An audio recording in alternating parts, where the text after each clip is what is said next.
little bit more room. Hey, throw on the football! Big man, scramble it!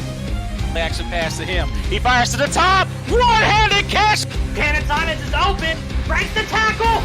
This is going to be a 70-yard touchdown. Buchanan Simons.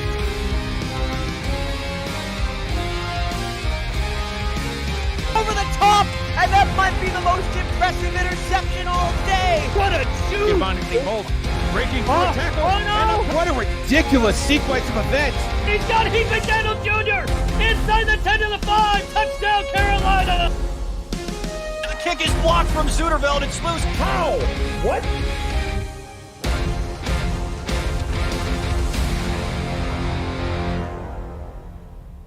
And welcome to Sim Football Pregame along with Mike St. Green. I'm Cameron Irvine. Welcome to Week 8 of the SFL presented by APM Music. How you doing, Mike? Hey, doing good, Cam. Man, you said Week 8, 2/3 of the way through the season. It's flying by, but I'm excited to get this weekend started. Yes, and on a day that we remember, September 11th, Mike, you're former military. We've got a lot of military theming going on here today, but, how do you remember the day and, what all has transpired since then? Yeah, Cam, wow, man, 20 years ago, I remember it was just a very surreal moment. I woke up to phone calls, let me know, hey, man, have you seen, what's going on with the towers? I think at the time only one, tower had been hit, and just watching it, and then, not knowing exactly what that meant at the time with the one tower, but then to see the second plane hit the tower and then unmistakably, kind of figure something out of the ordinary is going on. It was just a surreal moment, and a surreal day, and it was a day that I'll never forget, really. Yep, fifth grade music class. You can't forget it, and we celebrate the remembrance and all that have served our country since then to help keep us safe with football. And that is our Week 8 slate today, Mike, as Louisiana will host the Denver Nightwings wearing Stack Up uniforms at Stack Up Stadium, their military charity that they are partnered with, and they host the defending champs in a big game. Denver's 2-5, totally lopsided from last season. Louisiana at 3-4. LA Lone Star coming up later. Arizona, Vancouver in about half an hour. Arizona will be wearing their Desert Storm tribute uniforms, Vancouver in all black. But should be a great day of football, Mike. What are you looking for on tap? Yeah, I'm really looking forward to this game that we have right in front of us. Louisiana coming in winners of 3 of their last 4 games. And Louisiana, they're doing it with their defense, Cam. They're led by strong safety Tank Bennett. He leads the team in tackles. He also has a couple of interceptions under his belt. But mainly what's gotten Louisiana on this run is that defensive line. They're led by Luther Gahn. He's coming into this game with 7.5 sacks, and the rest of that defensive line have really stepped up and made it hard to score on this team. And in turn, that offense has done just enough to get them over the top, and they're knocking on the door of 500 today. And man, the defending champion Denver Nightwings, they've lost 3 in a row. We're definitely not accustomed to seeing that, but they want to get Bailey O'Shaughnessy, the rookie running back, involved. He did get things going a little bit last week against the Baltimore Vultures, and I know they're looking to get him more involved today and to see if they can get things turned around over there in Denver to try to make a playoff run. We'll have updates on Arizona, Vancouver, and bonus coverage all afternoon long as we get Week 8 started here on Next Level Sports. This has been Sim Football Pregame, and you're watching the Simulation Football League on Next Level Sports, presented by APM Music. Coming up, it's Louisiana and Denver. We'll see you back here after the break.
Next Level Sports welcomes you to the following presentation of the Simulation Football League.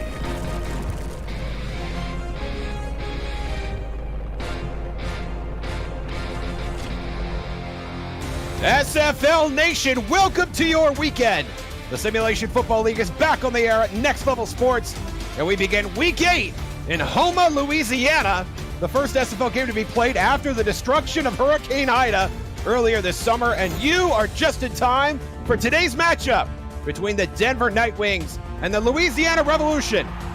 This is the SFL Saturday Showcase on Next Level Sports. My name is Josh Circle, bringing you play-by-play for this afternoon's game. And joining me in the booth is Benji Matson. Benji, we have a rookie quarterback duel in our hands today with two teams looking to make some noise in the second half of the season. Look at that magic 8-ball of yours, Benji. Tell America what we can expect to see out here today. Josh, great to be here. Looking forward to this game today. What can we expect to see here today? Two teams still alive in the SFL playoff hunt. No team is out of this just yet. Welcome home, Louisiana. On the road last week. Great victory overseas against London. They come in at 3-4, starting to get hot. They are looking forward to playing at home today in front of this great home crowd against the defending champions, the Denver Nightwings, coming in at 2-5, searching a little bit for identity. Still, yeah, you mentioned it, these two rookie quarterbacks, Eric Price for the Nightwings, Tommy Utah for the Revolution. They're going to sling it around today. Two good running backs on the ground, great receivers on the outside. These defenses are going to be looking to make an impact wherever they can today. I know one thing's for sure. This is going to be a great game today. I'm looking forward to it. And these are two teams, Benji, that do like to air it out. They've not always been successful in doing so. And I think that's just going to make this game that much more exciting. So glad to have you with us here. Denver is going to kick off to Louisiana. Denver in their road whites with dark blue pants. Louisiana in their stack up red and blacks. Black jerseys, gray pants, some snazzy red socks and silver helmets. And we are underway here in Houma, Louisiana. And the Reds will take this at the 2. And running this out to the 22 is where the Louisiana offense will set up shop. And then we will get our first look of the afternoon at Tommy Utah, the rookie quarterback, who has had some ups and downs, a little more ups and downs lately in the past few games there, Benji. Yeah, rough week last week against the Baltimore Vultures, but the Vultures this season, in all fairness, have been making life rough for everyone. Absolutely. Trips to Utah's left. Reggie Streeter in the backfield all by himself. Deep drop on first down, and that is complete to the left side. And Louisiana enjoying positive yardage right out of the gate. 2nd and 3. Quarterback Eric Price in that game. I'm sorry, let's talk about the Revolution, shall we? Tommy Utah in his game last week against the London Knights did what he did, didn't turn the ball over, guided the offense well. They came away with a victory. He's going to be needing to do a lot of the same today in this game against Denver. Mide Chafunkte had the first catch of the game. And that is intercepted! Utah's second pass falls into enemy hands. And Denver will start their first drive with outstanding field position. That is an impressive play there. Oh, my goodness. On the outside, Isaiah King, I believe that was, stepped up in there, read that play super well. You know, that's on the coaches this week. That's a great defensive call right there. They were expecting perhaps Louisiana to run something short there. And, man, that is a fantastic play by Isaiah King III, setting the Nightwings up sweetly deep inside Revolution territory. King's 4th interception of the season. And now Denver will come out of the gate throwing on first down, and that is complete to Bailey O'Shaughnessy, another rookie getting his hands on the football early. And that's a nice gain of 5 for 2nd and 5. Let's meet the Denver Nightwings offense really quickly. The quarterback is Eric Price, the halfback Bailey O'Shaughnessy, the wide receivers Bryce Battle, Riley Quintero, and Logan Keel. The tight ends are Jeremy Mosley and Jim Copeland Jr. The fullback is Ari Mills, and a kicker, Matt Fennick. Denver will start with twins to the right side. On 2nd and 5 to O'Shaughnessy, and O'Shaughnessy's hit in the backfield. Down he goes, Luther Gahn making first contact, a TFL for the third-year defensive tackle, and it's 3rd and long. Luther Gahn is a force there on the defensive line. Great play there. Stuffing Bailey O'Shaughnessy, the rookie behind the line of scrimmage. Brings up a 3rd and 8. Denver wants to take advantage of this great field position here. They want to see if they can convert on this 3rd down. Price in the shotgun. In a spread look, throwing over the middle, deflected and intercepted, and the Revs have their first turnover of the game. And a bit of a run back there, tremendously done by Evan Arthur, the 6th-year quarterback, Benji. Yeah, great play on defense. Tip drill. You always got to keep your eyes up and be ready for that at any time. Eric Price going over the middle. There were a lot of Revolution bodies in there. Maybe ill-advised, but you can't fault them for going downfield, trying to pick up that first down, trying to take advantage of the great field position that the Nightwing defense gave them. But just like that, Louisiana back on the field.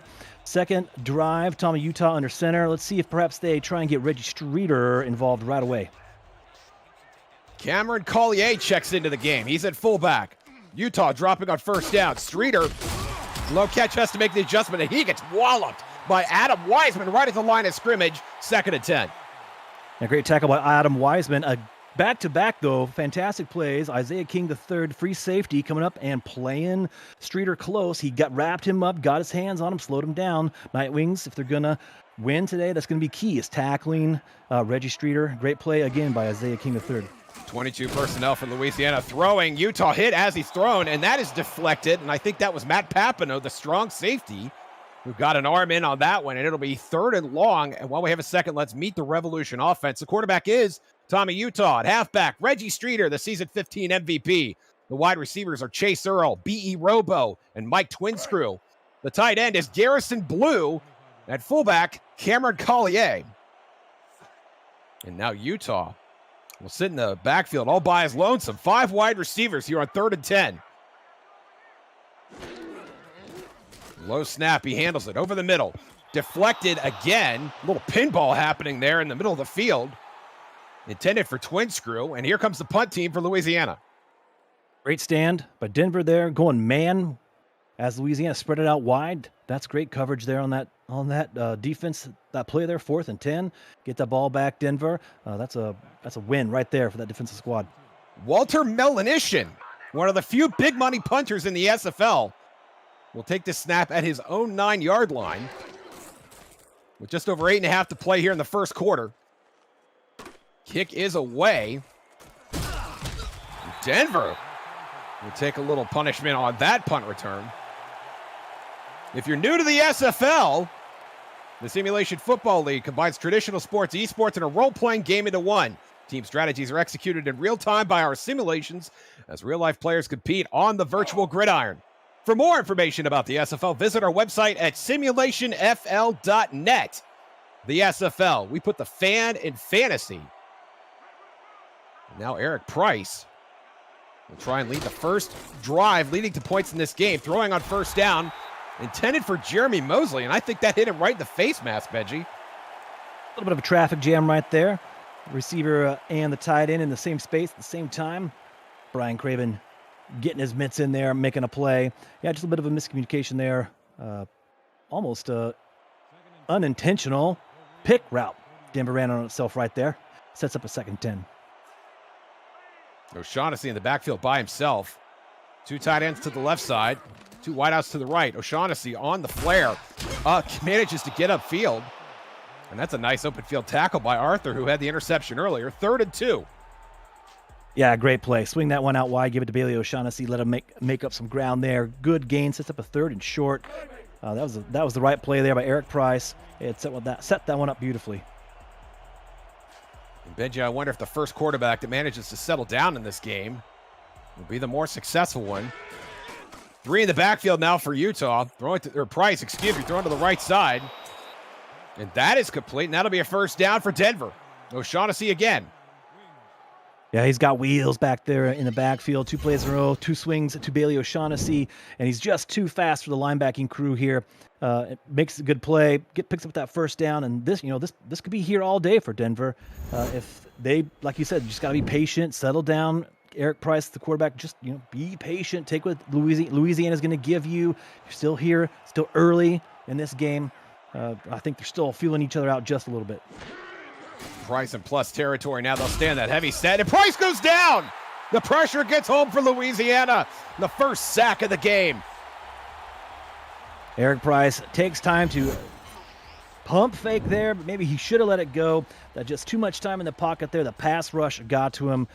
Great job up front. Again, That's by Derek that. Genko. Yeah. This I think everyone's gonna get in on the action here early on that Revolution front line. 2 sacks up front by the big guys up on that D line already. Sack number 6.5 for Genko on the season. He had one last week as well. And now trips to the left side. Price going play action here on second and very long. And that is intercepted again. Evan Arthur with his second pick of the game. And he's got a lane, running up the right side, past midfield, out to the 40, and finally take it down at the 32-yard line. Eric Price with his second pick of the afternoon. Second pick of the day, big return on defense here by Evan Arthur. Man, he's really good at that. Makes it look easy, doesn't he? But, man, he has set up the Revolution now. Second turnover of the game. Eric Price threw 6 interceptions last week in that battle against Baltimore. And you know that had to be a point of emphasis coming into this game today on the road against Louisiana. Don't turn the ball over, quarterback. Well, 2 turnovers early in the game. Now this defense right back on the field too soon. Got to buckle those chin straps up. They got to try their best. Keep the Revolution from getting in the end zone here. 3 interceptions in the span of just over 4 minutes. This time it is Utah, and that is complete. Utah, who has one of those interceptions. Complete to Twin Screw. 2nd and 2. And Twin Screw going to be available, going to be open perhaps in this game today. It's great to get him involved early.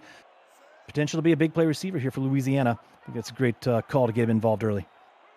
113 catches all time for Twin Screw coming into the game. There's the handoff to Streeter, and Streeter moving the pile as he gets into the red zone. And that'll be a first down for the Revs.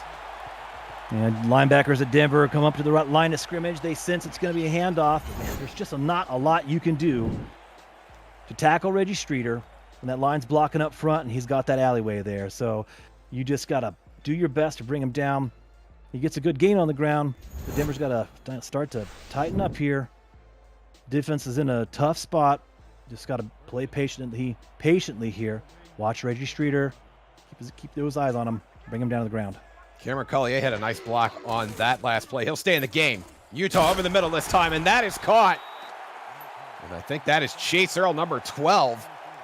His first catch of the game. 2nd and 2. Tommy Utah stands tall in the pocket here. That rush was coming towards him, but he uses his big frame. He's 6'4". I got a couple tall quarterbacks in this game today. Did a great job waiting until the very last minute to get rid of that ball. The short drops are so terrifying. You're just waiting for a ligament in the quarterback's knee to burst open. Streeter in the backfield all by his lonesome. 2nd and 2. Play action again. Utah to the right side this time. And that is Garrison Blue. Yes, he broke the plane. Touchdown, Louisiana. Oh, Garrison Blue. The tight end on the touchdown reception there. They had him split wide. Awesome things happen when you throw the ball to the tight end in the red zone. There we go. 6 points for Louisiana, just like that. Blue lined up out as a wide receiver. A ball a little bit thrown behind him from Utah, making a nice adjustment there. And Garrison Blue has his 4th touchdown of season 17.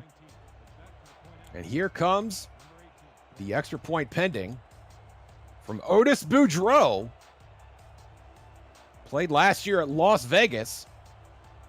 And he's had a nice season so far here in his first go-round with Louisiana. That kick is up and good. And Louisiana is up 7-0. A lot of action here so far in this first quarter. 3 turnovers. And, of course, this second turnover by Denver set Louisiana up with a short field. And that's just going to be critical as this game plays on. Can quarterback Eric Price for the Nightwings settle down, stop, those inopportune turnovers? That's going to be key here. As we've seen already, they gave Louisiana a short field. They take advantage. Kickoff is away. Denver from their own goal line, running this up out to the 23-yard line. There's Riley Quintero, who had a terrific rookie season, obviously culminating in the season 16 championship. And Denver, who's 2-5 right now on the season, still trying to rebuild after that. Obviously, a lot of parts to replace there. Perhaps none more significant than running back Jared McChesney, who had 2,200 yards from scrimmage and 20 touchdowns in that championship season. And his replacement, Bailey O'Shaughnessy, the rookie, runs a couple times in the spin cycle. Yeah, a little shimmy there after a 7-yard run, and why not? That's a great run on first down, 2nd and 3. The rookie Bailey O'Shaughnessy, though, is excited to show that he belongs, and he is where he needs to be right here in Denver. Very talented back there, making good use of him this season. And I think this could be one of those keys, too, for Denver. That could take a lot of pressure off of quarterback Eric Price when you can turn around, hand the ball off to Bailey O'Shaughnessy. They gave him 20 carries last week. Sure would be great if they could give him a similar number today. Ari Mills paving the way for O'Shaughnessy on 2nd down. And does not get very far. Doug Day, among others, on the stop right at the line of scrimmage. And this will be 3rd and 3. Strong safety. Doug Day did a great job sniffing the run out there, coming up from that safety spot, making the tackle. Setting up a big 3rd down here for Denver. So 5 DBs on the field for Louisiana. Ari Mills will stay in the game for Denver. Price, short drop to the right side. O'Shaughnessy has it, but he can't quite get to the marker. Dragged down. That's Chuck Diesel. 4th-year inside linebacker for Louisiana. And he does his job there and gets his unit off the field. And Denver will have to punt. Yeah, good play there in the previous series. We saw Bailey O'Shaughnessy take those swing passes for a couple first downs and outran the linebacking crew. But they were on at that time. Great play, stopping them short, forcing the punt. Maddie Wiseman from her own 16-yard line. High snap, and she handles it. No rush. Twin screw from his 32. Nowhere to go. And that is where Louisiana will start their drive. And these red and black uniforms Louisiana has are pretty spiffy. These are the Stack Up uniforms. Stack Up, the military charity supporting U.S. veterans through the power of gaming and culture. And you can learn more about them at stackup.org. As Utah pump fakes on first down, has a man wide open in the middle of the field. And that is a huge first down for Tommy Utah and the Revs. Yeah, stands tall in the pocket. B.E. Robo making his first grab of the game. Again, Tommy Utah showing great presence in the pocket. Has time to double clutch and then release and finds B.E. Robo across the middle. Belated congratulations to B.E. Robo, who hit 100 all-time receptions last week. Had 7 in that game. Finished the game with 102 all-time. Adds 103 to that total there. Trips to the right side for Utah. 1st and 10. A handoff to Streeter. Streeter's got a bit of a lane on the right side and is finally dragged down by Jose Fuentes on his way to the sticks. 2nd and 1. Reggie Streeter just dragged cornerback Rosca Santagria about 8 yards. Well, to be fair, Santagria only weighs about 218, so that's probably a walk in the park for the season 15 MVP. Collier in the backfield. Streeter has a first down. Legs are still going. And then finally brought back by Josh Vasquez. And let's introduce this Denver defense while we have a second. On the front line, Hugo Reynosa, his first season in Denver. Des Troyer and Marlon Marshall, the linebacking core. Adam Wiseman and Jose Fuentes. And in the secondary, Nick Kindler, Isaiah King III, we already called his name this afternoon. Matt Papineau, Josh Vasquez, and Rosca Santagria. And Utah on first down, thrown to the right side, finds twin screw in the flat, and that's a nice gain of 7 yards, 2nd and 3. And twin screw runs the crisp out route there. And that's where Tommy Utah was going to go from the beginning on that play. Reels it in, positive yards, great play, check mark. Louisiana is right on schedule.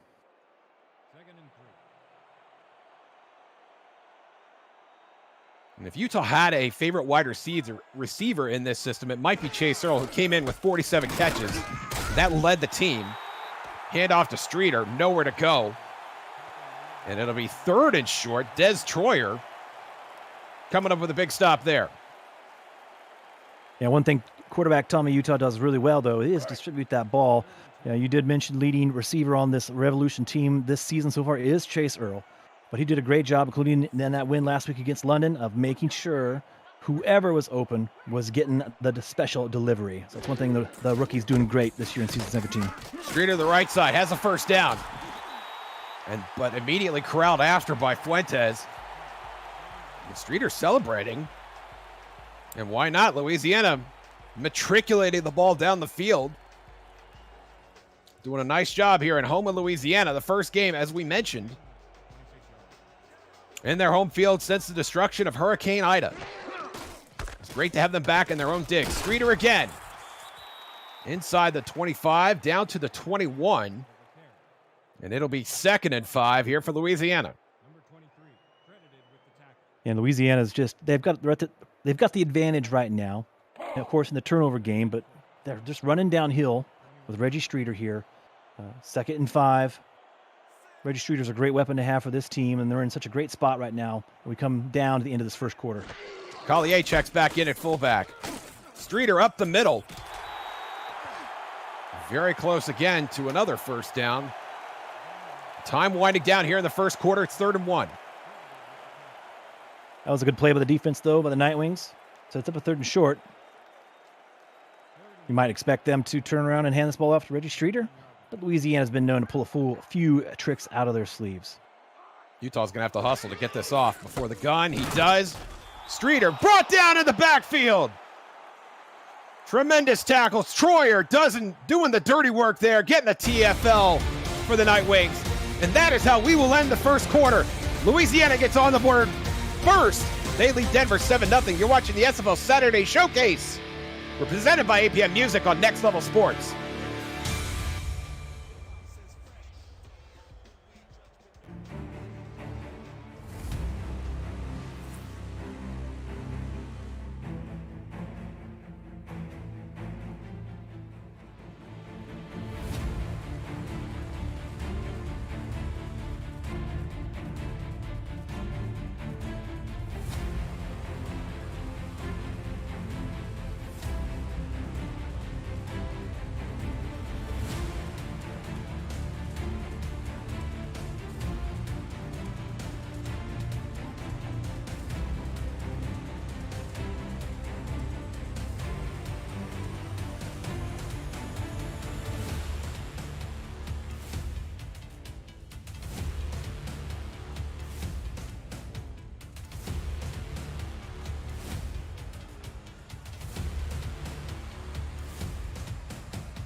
Welcome back. SFL Saturday Showcase on Next Level Sports. Josh Zirkle, Benji Matson in the booth. Justin Reside at Dwayne Schindler on stats. Thank you, gentlemen. Cameron Irvine producing. Mike St. Green in studio, sitting around looking handsome. And now here comes Otis Boudreau on 4th and 3 for a 37-yard field goal. Excuse me. Spot is down. Kick is up. And it is good from 36 yards. And just like that, Benji, Louisiana jumping out to a 10-0 lead. Just like that, 10-0 lead. But let's talk about what's the positive thing here for Denver. You know, that first quarter might have been all Louisiana, but they did toss 2 interceptions. That was a great defensive stand there, forcing the field goal. They are down 10-0 here. 3 quarters left to play. Denver could just settle down a bit. This game is still here for them. Just don't panic yet. Absolutely. A lot of ball game left for Denver. The defense doing a nice job of holding Louisiana there after that drive. And now Quintero will get this out to the 22-yard line. And Quintero, who has gone to the hizzy in the special teams game, will get corralled there. And now Eric Price will step back out on the field for the visiting Night Wings. He has Mills in the backfield and O'Shaughnessy behind him. And he'll throw on first down to the left side, and that is complete. And that out route's always a nice way to get the ball rolling on the offensive side. Complete to Bryce Battle. 2nd and 5. First reception of the day for Bryce Battle. Quarterback Eric Price has got a host of weapons here on the offensive side of the ball. It's kind of been a spotty, jumpy, inconsistent first quarter, but as they start to get themselves back into this game, quarterback Eric Price is going to need to get this ball into all of his playmakers' hands. Now Denver in the heavy set here, throwing again to the left side. It's O'Shaughnessy. O'Shaughnessy tries to spin out of a tackle, can't quite do it. Just short of the marker here. That's going to be 3rd and 1. And Denver was not helped there by the whiff block.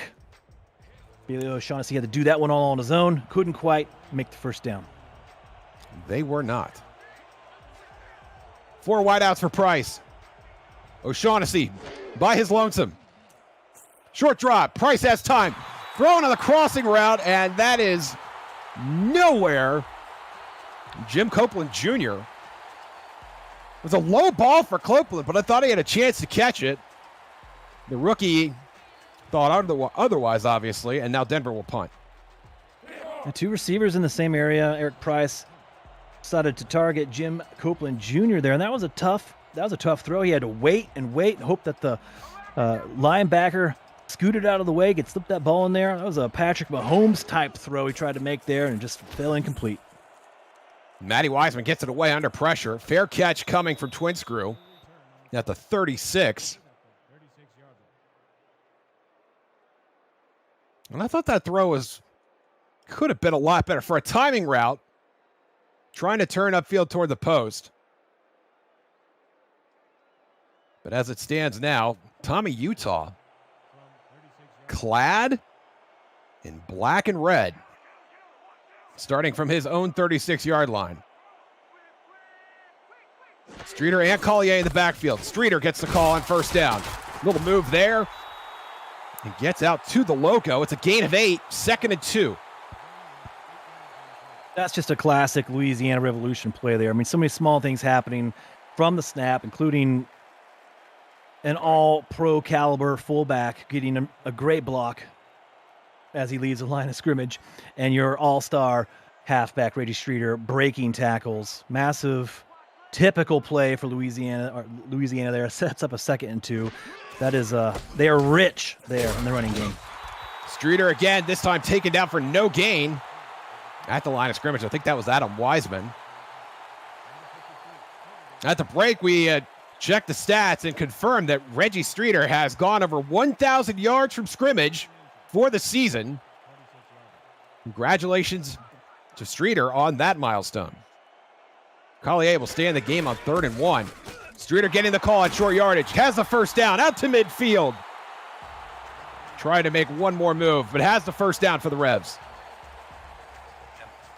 Reggie Streeter's got the ball here a couple times in a row. That play before, great tackling, great job by Denver to stuff Reggie Streeter on that run. 3rd and short, turn around, hand it to your bell cow back. Reggie Streeter picks up the first down. It can be exhausting if you're on defense when Louisiana is able to do that, pick up first downs in that order. Could be exhausting on offense as well. That was Streeter's 11th carry. Utah thrown to the sideline. That is complete. A tremendous catch by Chase Earl, doing the toe touch at the sideline. And Denver continues to march down the field. Tommy Utah shows great touch on the ball with this. He just stands so confidently back there in the pocket and really, wow. He gets that one in. That Denver, Nick Kindler there, right in position to make a play on that, the cornerback was. But that was a great play by Tommy Utah to zing that one in there. Chase Earl. As Earl's second catch of the game. He and Twinscrew leading the team so far this afternoon with 2 apiece. Streeter around the right side this time. Has a block. Probably needed one more. Actually, they're going to give him 2 yards on the carry. It's going to be 2nd and 8, Benji. And Denver came out in nickel defense there, but they had a line to the right side, or the correct side of the ball. They're able to tackle Reggie Streeter. I mean, that's what you got to do. Just tackle Reggie Streeter. They did a good job on that play. Collier will stay in as Utah goes back into the shotgun. 2nd and 8. 5 defensive backs for Denver. Both the backs stay in to block, and it's Earl again. Earl very close to the sticks. They're going to say he was short, Benji. 3rd and inches. Yeah, he could have been short there. You know, they could review that one if you want to. But if you're Louisiana, 3rd and inches, they say, nah, this is no big deal. We're just going to line up and convert this one. Not when you have Streeter in the backfield. And Cameron Collier leading the way. No, it's Collier getting the call. And Collier has the first down. He needed about 7/10 of a yard, and I think he might have gotten 8/10. As it stands, first down. That's a nice 1-2 combo there when you got Reggie and Cameron in the backfield. Coming into the game, only 9 carries for the fullback. But that's an important carry right there. Carry number 10 on the season. Picks up a first down for Louisiana. 5 wide receivers for the Revs. This is their 8th play of the drive. Utah in the shotgun. 4-man rush over the middle. That is caught by Twinscrew, and Twinscrew down inside the 15. Tremendous catch, putting it all on the line is Mike Twinscrew. Last time Louisiana came out 5 wide. Denver played man, pressed up against the line of scrimmage. They did the same thing on this play. Tommy Utah knew exactly what to do. He was looking for his ace on that one. Great completion. Standing tall in the pocket again, Tommy Utah. And there you see the numbers for Reggie Streeter as we approach the goal line. 12 carries already. Not to mention a catch out of the backfield as well. Make it number 13. Streeter getting inside. No, they're going to spot him at the 6. Make it 2nd and 5. And Benji, they don't have to get a touchdown here. The first down marker is inside the 2-yard line. Actually, inside the 1, I believe. It's almost right on that goal line. I don't think it matters to Louisiana at this point. They're not thinking picking up the first down. They're wanting to pick up 6 here. Streeter again. Gets a block. Breaks a tackle. It's going to be dropped nearly right on that yellow line, which you can see there. 3rd and inches. Reggie seems like he wants to get the ball here on 3rd and inches as well. Saying, feed me, coach. This is what I do. Give me the ball. Twin tight ends for Louisiana. Cameron Collier. Offset in the backfield. Streeter. Touchdown. Louisiana running away with it. It's 16-0. Reggie Streeter's at 9th touchdown on the ground this season. Top 5 in the SFL. He's top 5 in the SFL season in, season out. Reggie Streeter is such a talented back and a great weapon to have on your team. Louisiana goes up potentially 17-0 here midway through the second quarter. Otis Boudreau will have the duties kicking the extra point. Visit the SFL League website at simulationfl.net for information on how to create a player to join our community, the league and the teams that play in it, and a comprehensive history of the SFL. Over 1,500 games and thousands of players who have hit the virtual field. The Simulation Football League, 17 seasons strong. And right now, Louisiana 17 points strong. Benji, they're leading 17-0. Just what the doctor ordered. Home cooking for Louisiana. They've been through a lot recently. I think the Revolution are enjoying being at home today, playing in front of this crowd, and bringing everyone together on this fine Saturday afternoon. Quintero from inside the 5 will get this out to the 26. Just over 5 minutes remaining in the first half. Denver's got to find some answers on offense, and they got to find them soon, Benji. Yeah, last few drives have resulted in punts. They haven't turned the ball over. That's great, right? But they've got to find a way to sustain a drive here. 5 minutes left to go in the second quarter. This could be the last drive for this first half for them. They got to try and make it count. Price with 3 wideouts to his right. O'Shaughnessy in the backfield. Play action on first down. Throw it to the left side. And that is going to be incomplete. Don't think the toes were quite inbound for number 82, Logan Keel. 2nd and 10. Yeah, tight play on the sideline there. Tiptoed, but could not bring it in. 2nd and 10 for Denver. They've just got to find something here through the air that's going to work. Louisiana done a nice job defensively already. 2 interceptions of Price. Now O'Shaughnessy with some room to roam on the right side. It's going to get brought down after a gain of 5. And that's going to give Denver a spot at 3rd and medium. So far, still in the first half here, Eric Price completed 7 passes on the day so far, but 6 of those to Bailey O'Shaughnessy. Only one other completion to the Denver wide receivers and tight ends so far. Now trips to the left side. Play action again. Price over the middle. That is complete. And to the 40-yard line is Riley Quintero. Quintero, relatively quiet afternoon so far, making a big catch there late in the first half. Just like that, like right on cue, Eric Price finds Riley Quintero, the wide receiver, the speedster across the middle. If they can just get something going in this passing game, whether it's up the middle, on the outside, getting these wide receivers involved, they could get on the board here, score, make this game a little bit interesting as we head into the second half. Price with a pump fake this time, and another completion over the middle. And that is Keel. Logan Keel slow to get up, and finally does get to his feet. With 3.5 to play, and Benji, we're seeing a lot of play action and pump fakes, and I think it's working on that defense. Finding some room here in the middle of the field. That could be a result of that pump fake. Eric Price does that pump fake well. They've started here looking inside instead of those outrights on the outside. Maybe they're finding something they like here in the Revolution defense on this drive. 3 wideouts to the left. Mosley and lined up at the tight end on the right. That's where the ball goes to O'Shaughnessy. And what a great open field tackle by Chuck Diesel. Bring it down O'Shaughnessy after he gains maybe a yard. 2nd and 9. Anytime you're one-on-one as a running back in the flat with that linebacker, you've got to believe you've got the advantage there. You're quicker, speedier, but that was a great play by Chuck Diesel to wrap up Bailey O'Shaughnessy and bring him down. Trips to Price's right. Play action again.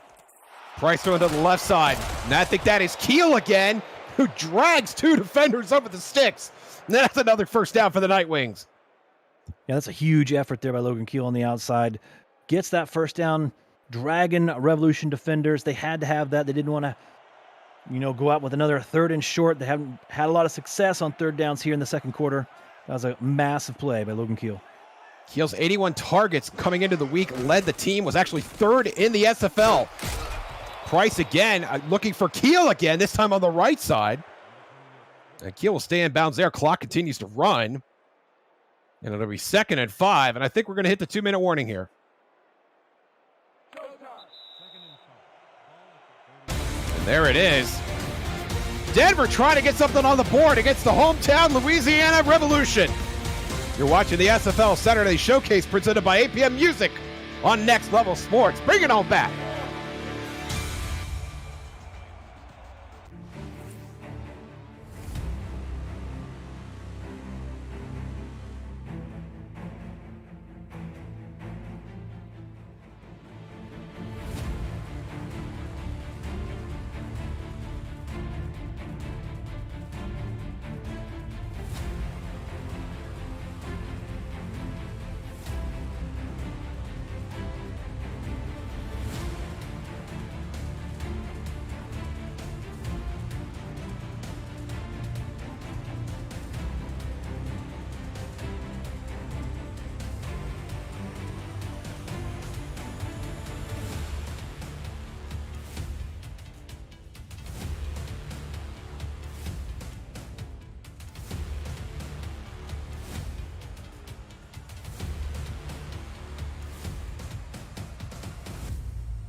Welcome back to home of Louisiana, SFL Saturday Showcase.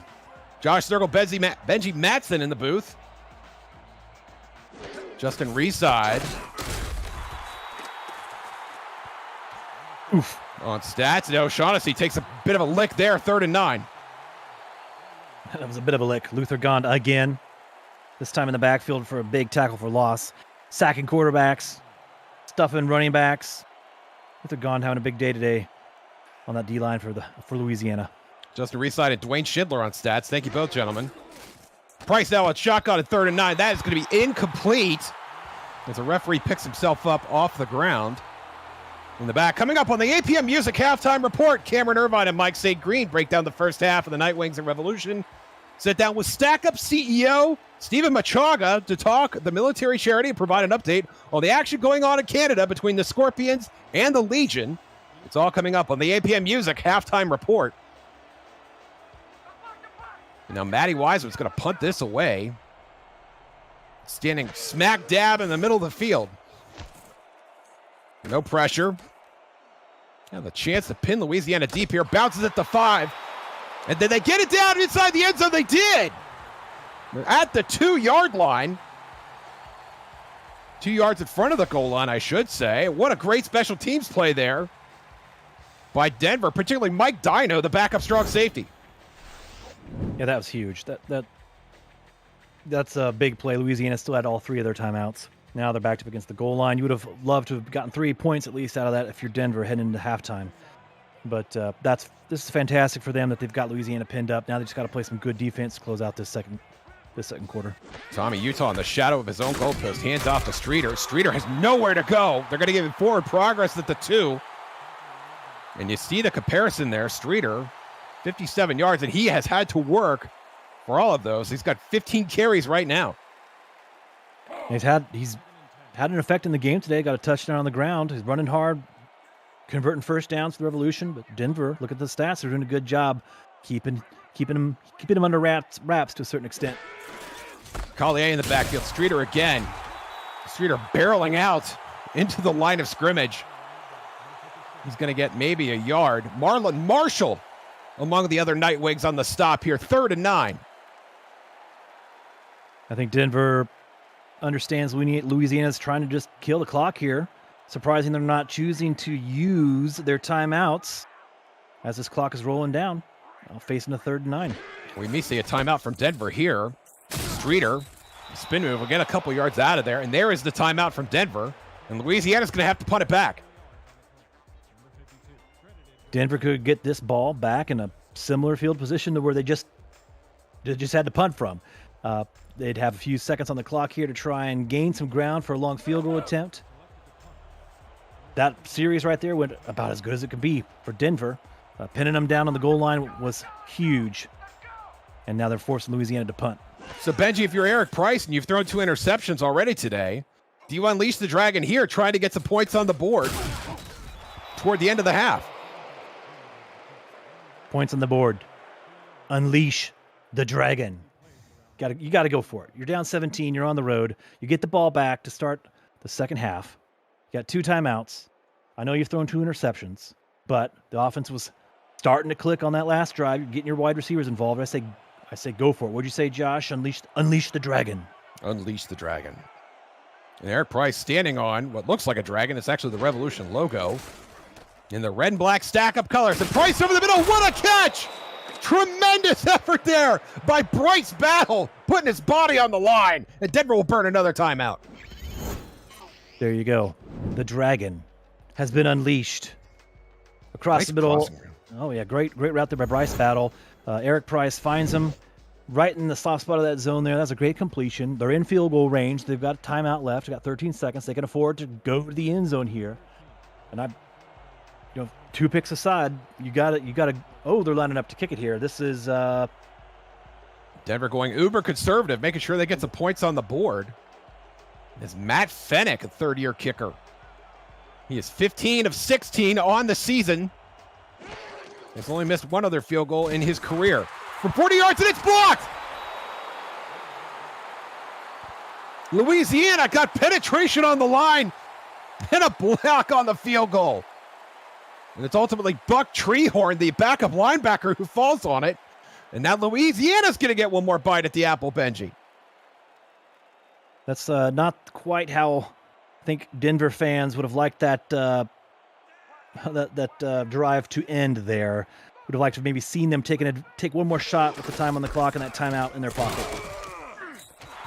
Streeter out to the 39, and now we're going to see a timeout from Louisiana. That's a bit of a surprise. If you're going to run the clock out, the only thing I could think there, Benji, is now with that yardage, the 9 yards could have made a difference between Hail Mary and no Hail Mary if you're Ross Napoli. Yeah, it's very true. We'll see what they do when they come out here and line up for this one. Last play to end a very, very good first half for Louisiana. Going in 17-zip here, regardless of what happens. This is a great first half for them playing here at home against Denver.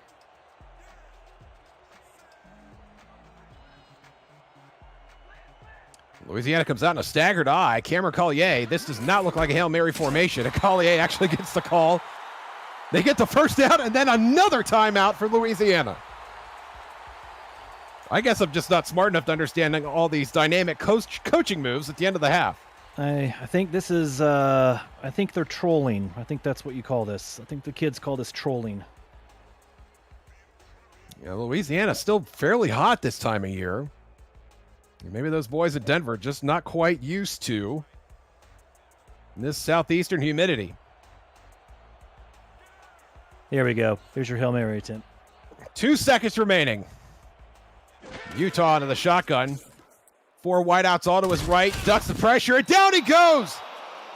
That's Marlon Marshall coming up with the sack. And that is how we're going to end the first half. And what a first half it's been.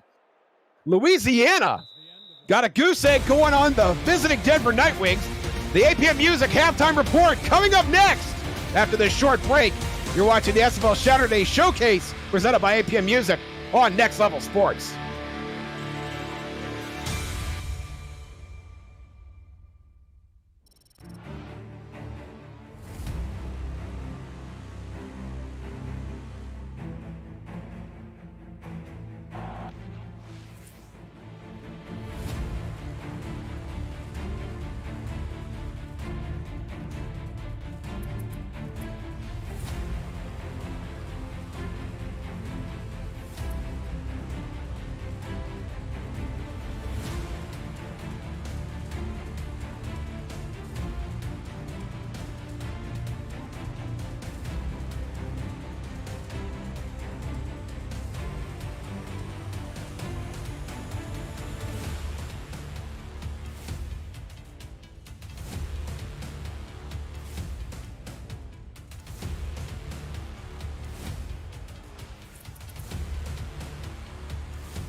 Welcome to the APM Music Halftime Report. Along with Mike St. Green, I'm Cameron Irvine. And Mike, 17-0 at the half.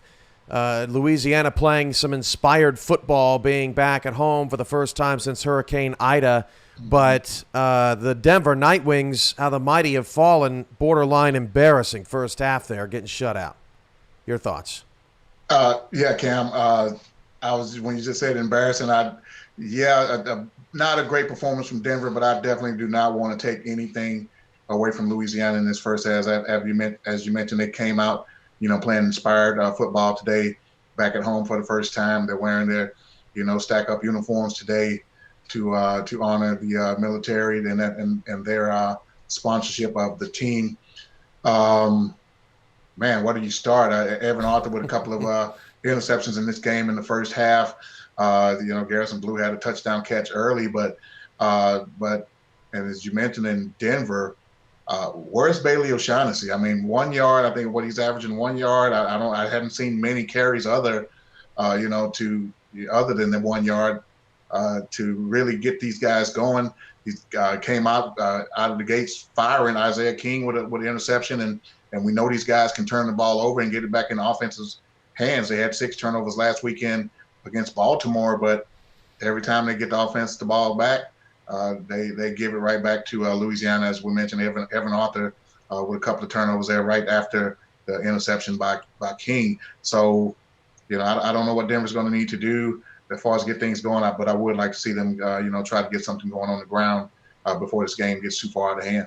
Yeah, Louisiana's got a lot to play for, but Denver's got a lot to play for too. If they lose this, they're 2-6, and they're basically in must-win territory the rest of the way. Well, in honor and remembrance of 9/11, we wanted to make sure that we spotlighted some of our military friends here today on our Next Level Sports coverage.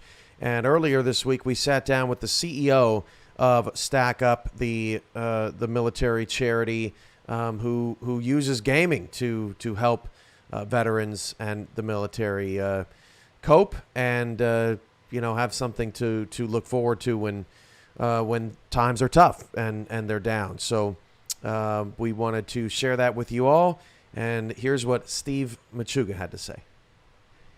Today, here on the SFL Halftime Report, we have Stephen Machuga, the CEO of Stack Up, who does some great things with the military and is partnered with one of our teams here in the SFL, the Louisiana Revolution. Welcome to the program, Stephen.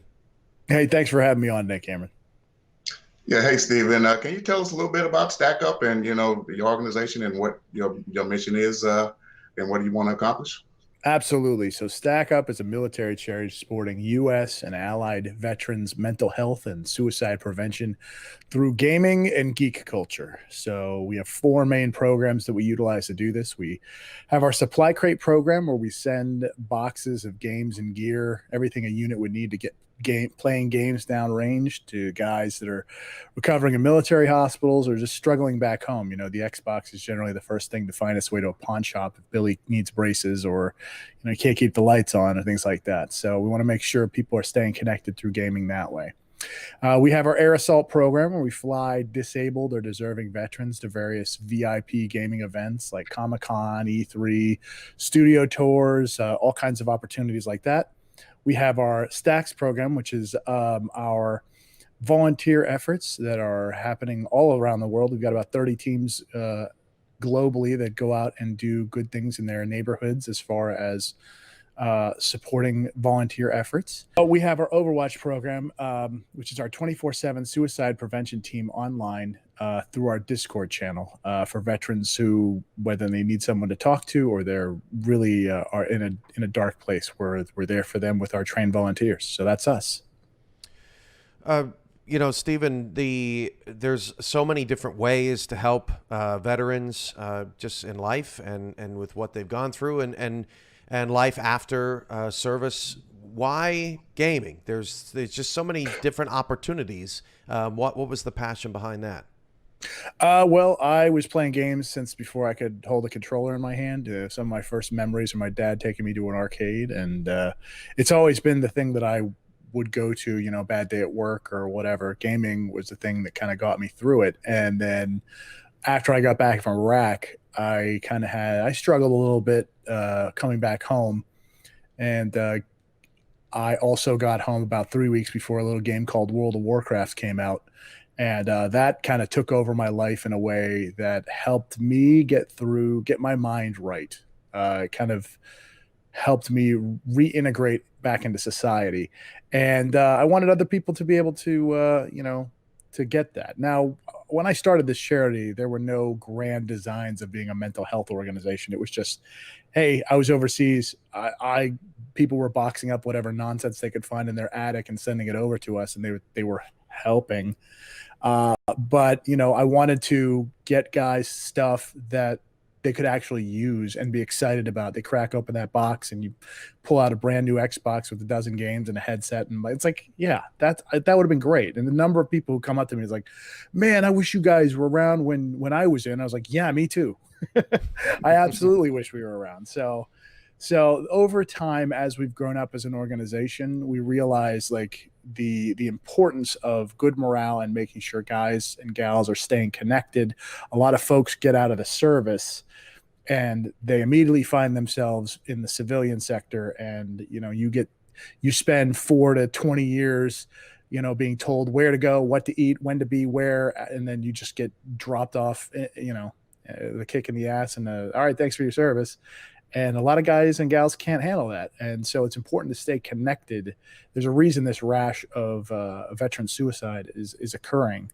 And it's only getting worse out there. I just read over a study saying that that whole 22 a day number is now up to like 28 a day. And it's a lot of post 9/11 veterans. And then, of course, you saw what happened last week in Afghanistan, where it was like, now a lot of people are just questioning what the hell we were doing for the last 20 years. So, their existence, everything that they were told and believed, and it's a tough time out there right now. So anything we can use to try to take a chip out of this suicide epidemic is important. And Stephen, how can someone get involved with Stack Up, whether it's through donations or volunteering? Just how can an everyday person get involved and support your organization? Best way to do that, head over to the website. You can kind of poke around our different programs. We always are in need of volunteers. We always need more people to help out. Of course, donations, that's an obvious one. But with organizations of our size, this is going to be our first $1 million year, so we're really excited. But with organizations of our size, awareness campaigns are extremely useful. Making sure people know we exist. I mean, there's some massive charities out there that all three of us probably have never even heard of before. So it's very important to people that know that we're around so we can help more of them. Because once we tell people what it is we do, everybody gets really excited. Like, that's a great idea. Or that's awesome. Or I know somebody, I don't get it, but boy, my brother-in-law, that's all he does. It's like, yeah, we know. That's kind of a thing now, So, but yeah, head over to the website. Fill out one of our forms, our contact forms, like, hey, I want to get involved. I want to find out more, and we will get in touch shortly.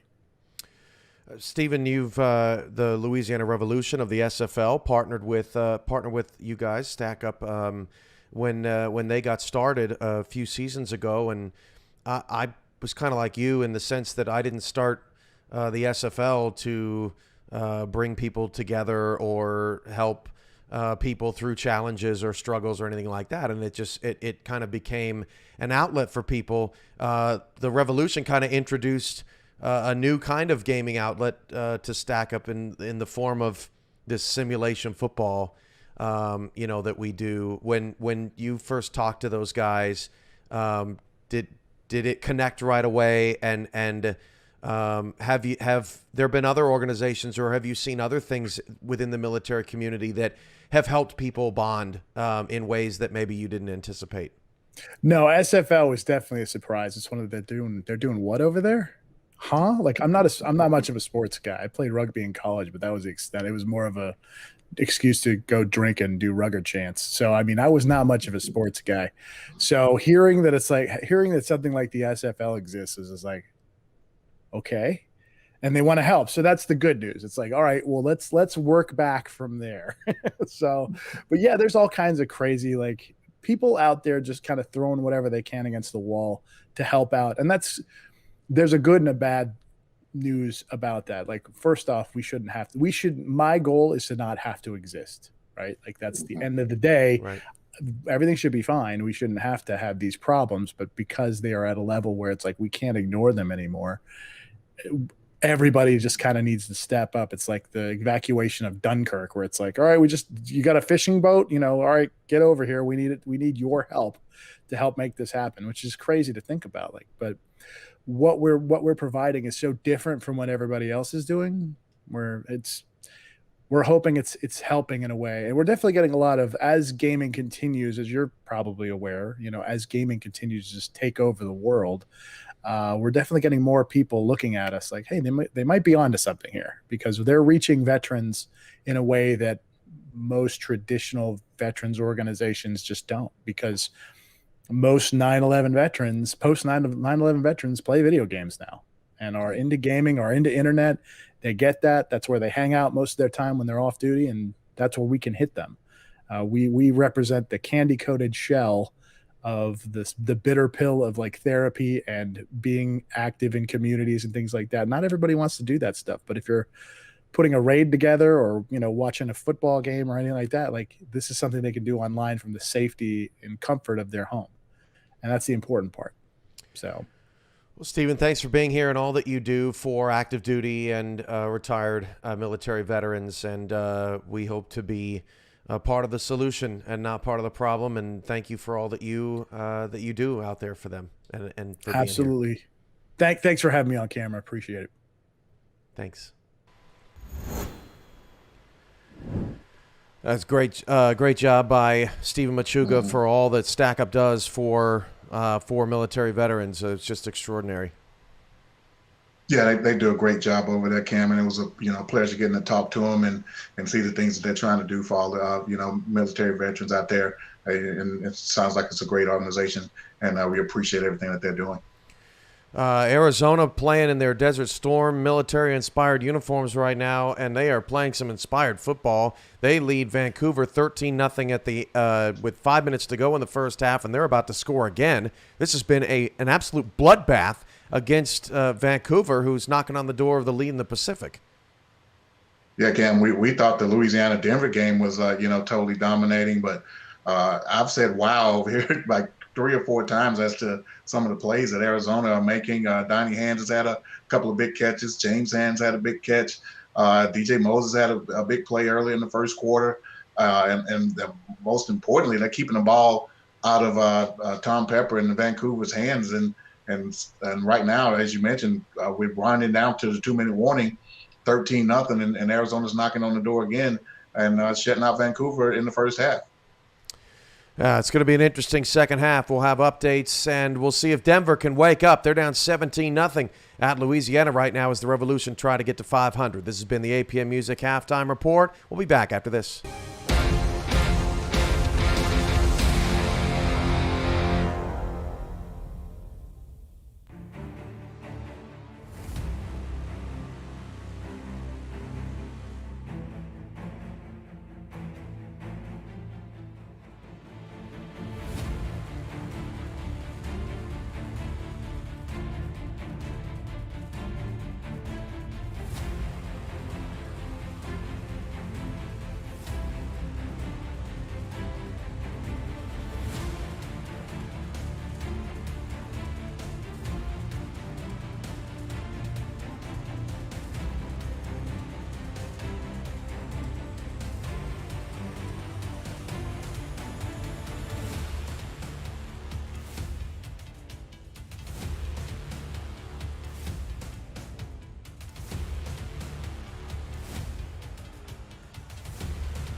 Welcome back to home in Louisiana, SFL Saturday Showcase for the second half of the Night Wings and Revolution. Denver's going to get the ball to start the second half. And Quintero will get out to the 24-yard line. So glad to have you with us. Josh Zirkle, Benji Matson in the booth, Justin Reeside, and Dwayne Schindler on stats. Thank you, gentlemen. Cameron Irvine producing, Mike St. Green also in studio. In Louisiana, on the back of Reggie Streeter, the SFL Season 15 MVP. Had 19 carries and found the end zone. And it has been all Revolution here in their stack up special uniforms, red and black. Do not adjust your monitor. But Eric Price has come out strong late in the first half and finds R.E. Mills over the middle to get their first down of the second half. Benji Matson. First half happened. If you're Denver, it's done. At halftime, coach was making adjustments. They're talking about what they're going to come out and do this second half. I think they just got to be patient. And I think we've mentioned that in the first half. We just, on this drive, just take what Louisiana's going to give you. They're not able to get anything on the ground right now, but in the second half of that second quarter, they started to get their playmakers involved on the outside. I think just keep probing, be patient. Price over the middle on 1st and 10, incomplete. That knocked away by Mike Ryan, former first overall pick, who spent last season with Louisiana. Last season with San Diego, and is spending this season with Louisiana, which is why he's in this game. 2nd and 10. Is why he is in this game, and that is why he just made that play. Good play by Mike Ryan in that defensive backfield. Price on 2nd and 10 to O'Shaughnessy on the right side. Spin move. Got a couple extra yards out of it. Very close to a first down. It'll be 3rd and 2. Shaughnessy a little slow to get up. 3 carries, but 9 receptions on the afternoon for the rookie. Yeah, they're using him. Doesn't matter. And one thought is you've got a running back, right? Running backs are supposed to run the ball, but here he is. He's making an impact, helping Denver, move down the field. So catching the ball in the backfield in many cases is just like handing the ball off. But 3rd and 2, they've got to convert here. They were only 2 for 6 in the first half. Price, short drop over the middle. Incomplete. Intended for Bryce Battle. And that pass is broken up. Chance Wall. You see there applying the pressure there. And Denver's going to have to punt. Yeah, just like that. Now 2 for 7 on 3rd down conversions so far in the game today. And trying to squeeze this ball into Bryce Battle on the slant. They just can't do it. And something is just not right with Denver. They just don't have the confidence on a 3rd and 2 with Bailey O'Shaughnessy in the backfield that they can turn around and just hand the ball off and get those 2 yards. They were trying to be maybe a little bit too cute there and find Bryce Battle on the short gain across the middle. Regardless, they're going to have to punt again. It's very young Denver Nightwings offense. Goes off the field, and Matty Fennick will punt it to Mike Twinscrew, who gets out to the 26-yard line. And that is where Tommy Utah will start his first drive of the second half. Visit the SFL website at simulationfl.net for links to apparel from Sector 6, the official apparel provider of the Simulation Football League, and SFL mini helmets from 97 Sports Promotions. Sector 6 features replica team jerseys and completely customized jackets, flags, t-shirts, and more. Get the gear the fans wear with Sector 6, 97 Sports Promotions, and the SFL. Tommy Utah, clad in the black and red number 8, will go under center for first down and hand off to Reggie Streeter, his 20th carry of the game. And you see the output there, 76 yards. Gain of 7 on that play, 2nd and 3. In large part, the Nightwings defense has done a pretty good job keeping Reggie Streeter under wraps. He isn't killing them with huge plays today. 77 yards, 20 attempts. That's still only halfway through this game. Those are good numbers for an all-star running back. But Denver's doing a pretty good job. Streeter again. He's going to get forward progress on that run after trying to bounce off a defender and turn back upfield. Didn't quite make it, but they're going to give him the 37-yard line and a fresh set of downs after carry number 21. Benji, do you feel like you could give the ball too much to Reggie Streeter, especially now that your team has a 3-score lead? I think that's a silly question, right? Well, how do you really feel about it? No, I think, I mean, would you, if Louisiana could today, at this point, Reggie Streeter would have 40 carries, right? You're up 17. What do they want to do at this point, right? Fair enough. They want the clock to run. We know they'll find ways to get the ball into the hands of other playmakers this afternoon. But if at the end of this game, Reggie Streeter had 40 carries, for instance, that is a way that Louisiana would not mind winning a game, right? They're just controlling the game today. And in the second half, the key to that's going to be Reggie Streeter. Des Troyer had the TFL on 1st and 10, and it's Jose Fuentes comes flying from his outside linebacker position to attack Streeter for no gain on 2nd and 11, and now 3rd and long. And Tommy Utah and the Revs offense have done a nice job of sustaining some long drives in this game. They're staring down the barrel of a 3-and-out. Big drive by Utah, thrown to the right side, deflected, and finally falls to the ground. Intended for B.E. Robo, and Robo had a shot at that on the deflection. Another 5 wide by Louisiana here in Denver, again playing man, and they have the safety over the top here, going to the outside. Didn't make the play there. B.E. Robo, known for making good plays like that on the outside, but that's a Denver playing good defense there. They did what they had to do, force the punt, see what they can do with the ball on offense here on this second drive of the second half for them. It's officially a 6-play drive for Louisiana. Punting it away to Quintero, who goes down at the 28-yard line. And Walter Melanishin, a big money punter, has not really had an opportunity to put together any big money punts with his team up 17-0. I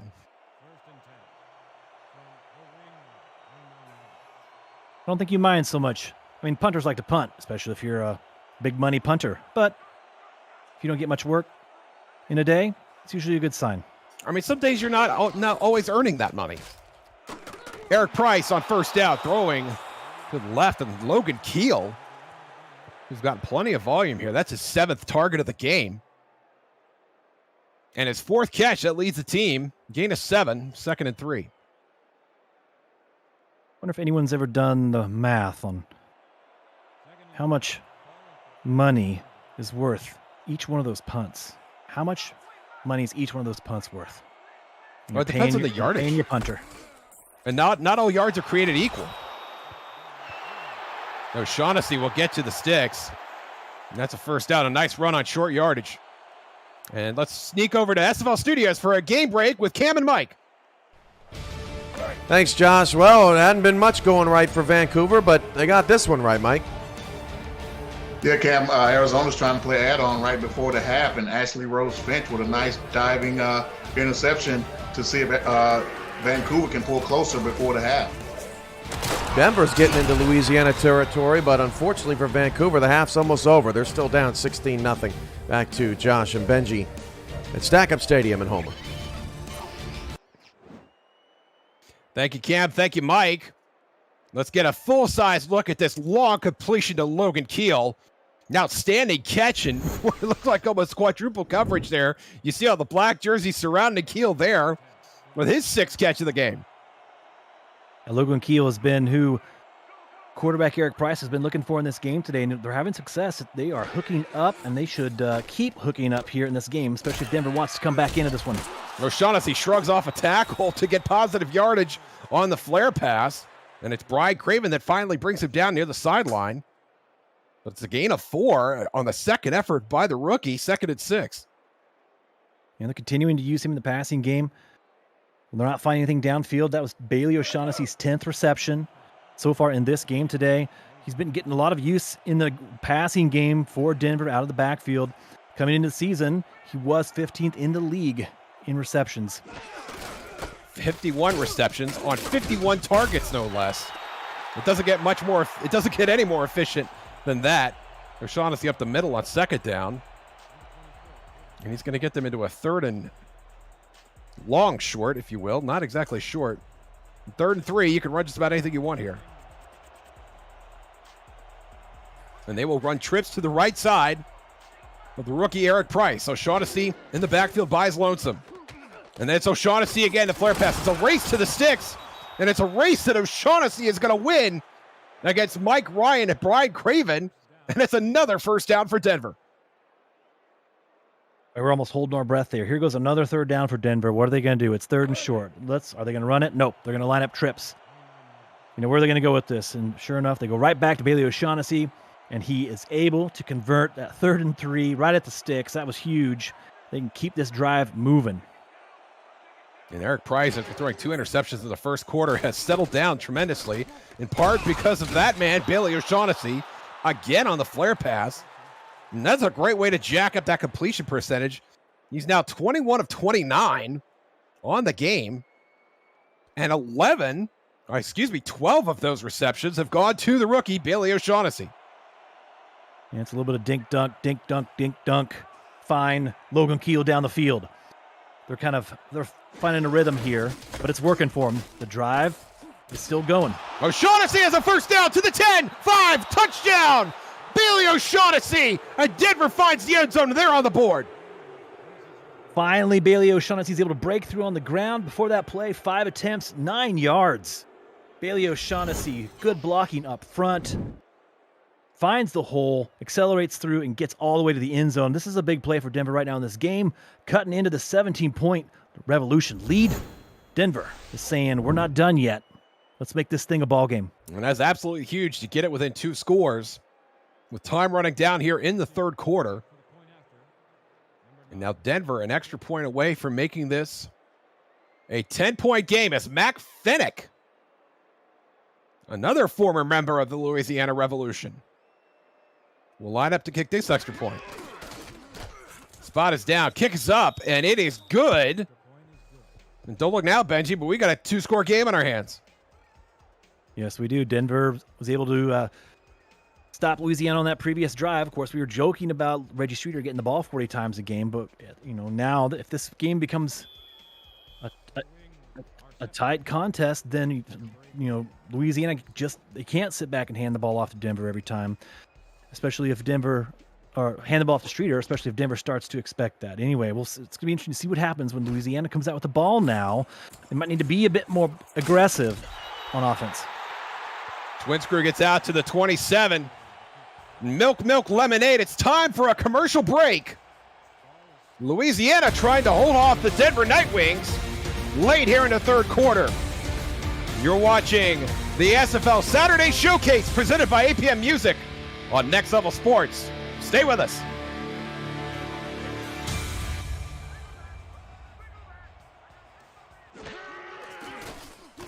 And we're going to stay right here on 1st and 10. As Tommy Utah throws it complete. Adam Wiseman on the pass deflection. Yeah, here we go. We see the play call on 1st down for Louisiana. We just talked about maybe they need to be a bit more aggressive. They don't want Denver to expect Reggie Streeter is going to get the ball on every play. So they try and nail Chase Earl on that route. Falls incomplete. Denver standing tall on defense now, facing a 2nd and 10. And now you're in a situation where you can't necessarily hand it to Reggie Streeter every time. Denver's done a nice job of locking him down. You mentioned the efficiency earlier, but he was getting little. Now he's getting nothing. So it's Utah throwing, and Utah finds Garrison Blue just hanging out in the flat with no one around him, falls to his rump to handle the low pass. He's going to be just short of the 1st down. Great play by Garrison Blue at that tight end spot. Scored a touchdown on that play in the 1st half. Split your tight end out wide, mismatch. Garrison Blue runs a fantastic short out route there, converts the 1st down. Only the 2nd catch of the game for the tight end. Utah will hand off to Streeter here. Spin move, has the 1st down. Manages to break away and gets out to the 42-yard line. And we'll take that break right now. Louisiana driving, trying to close this one out at home. You're watching the SFL Saturday Showcase presented by APM Music on Next Level Sports.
Welcome back to home of Louisiana.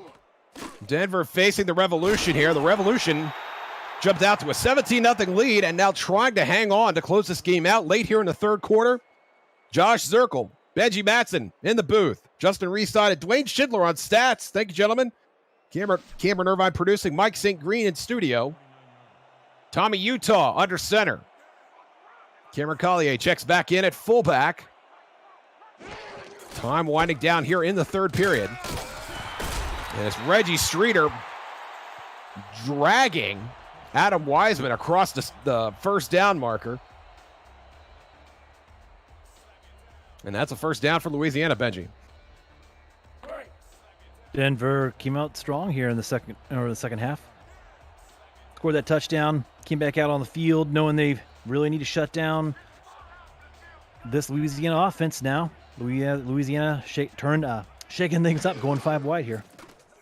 Once again, and Utah throwing over the middle, and that is caught, and it's another first down. Chase Earl. And Earl slow to get up, and there he goes finally. Another first down for Louisiana. And we're seeing these rookie quarterbacks starting to string some drives together here in the second half. An aggressive play there, going 5 wide. Denver playing man D. That's a good pass, though, by Tommy Utah. Now 22 personnel for Louisiana. There's the handoff. And that is Collier. And he will get a few touches a game, and you saw one there. Gain of 3. And that's about all you want out of your fullback dives there. That was a big hit by Jose Fuentes there. That was a collision. Good job bringing the big fullback down on first down. Just gives Streeter a little bit of a breather when you can give that carry to someone else. And now Utah looking for Earl again. He's going to hit the defender in the back. Isaiah King III on the coverage. Has an interception already in this game. And a pass defended there, 3rd and 7. He made some great plays in the first half, and we haven't called his name since, but Isaiah King III playing good defense there. The rookies, a tall free safety at 6'4". Played some smothering defense on that play. And now 5 defensive backs for Louisiana. Utah, deep drop, deflected, and falls to the ground. King again on the coverage. Isaiah King III looking for his 2nd interception of the game. And here comes the punt team for Louisiana. Back to pack. Good plays again for Isaiah King III. Oh, no, excuse me. We're going to see Otis Boudreaux attempt a field goal here from 48 yards. And he has made from this range earlier in the season. This would give Louisiana a 13-point lead. Spot is down. Kick is up.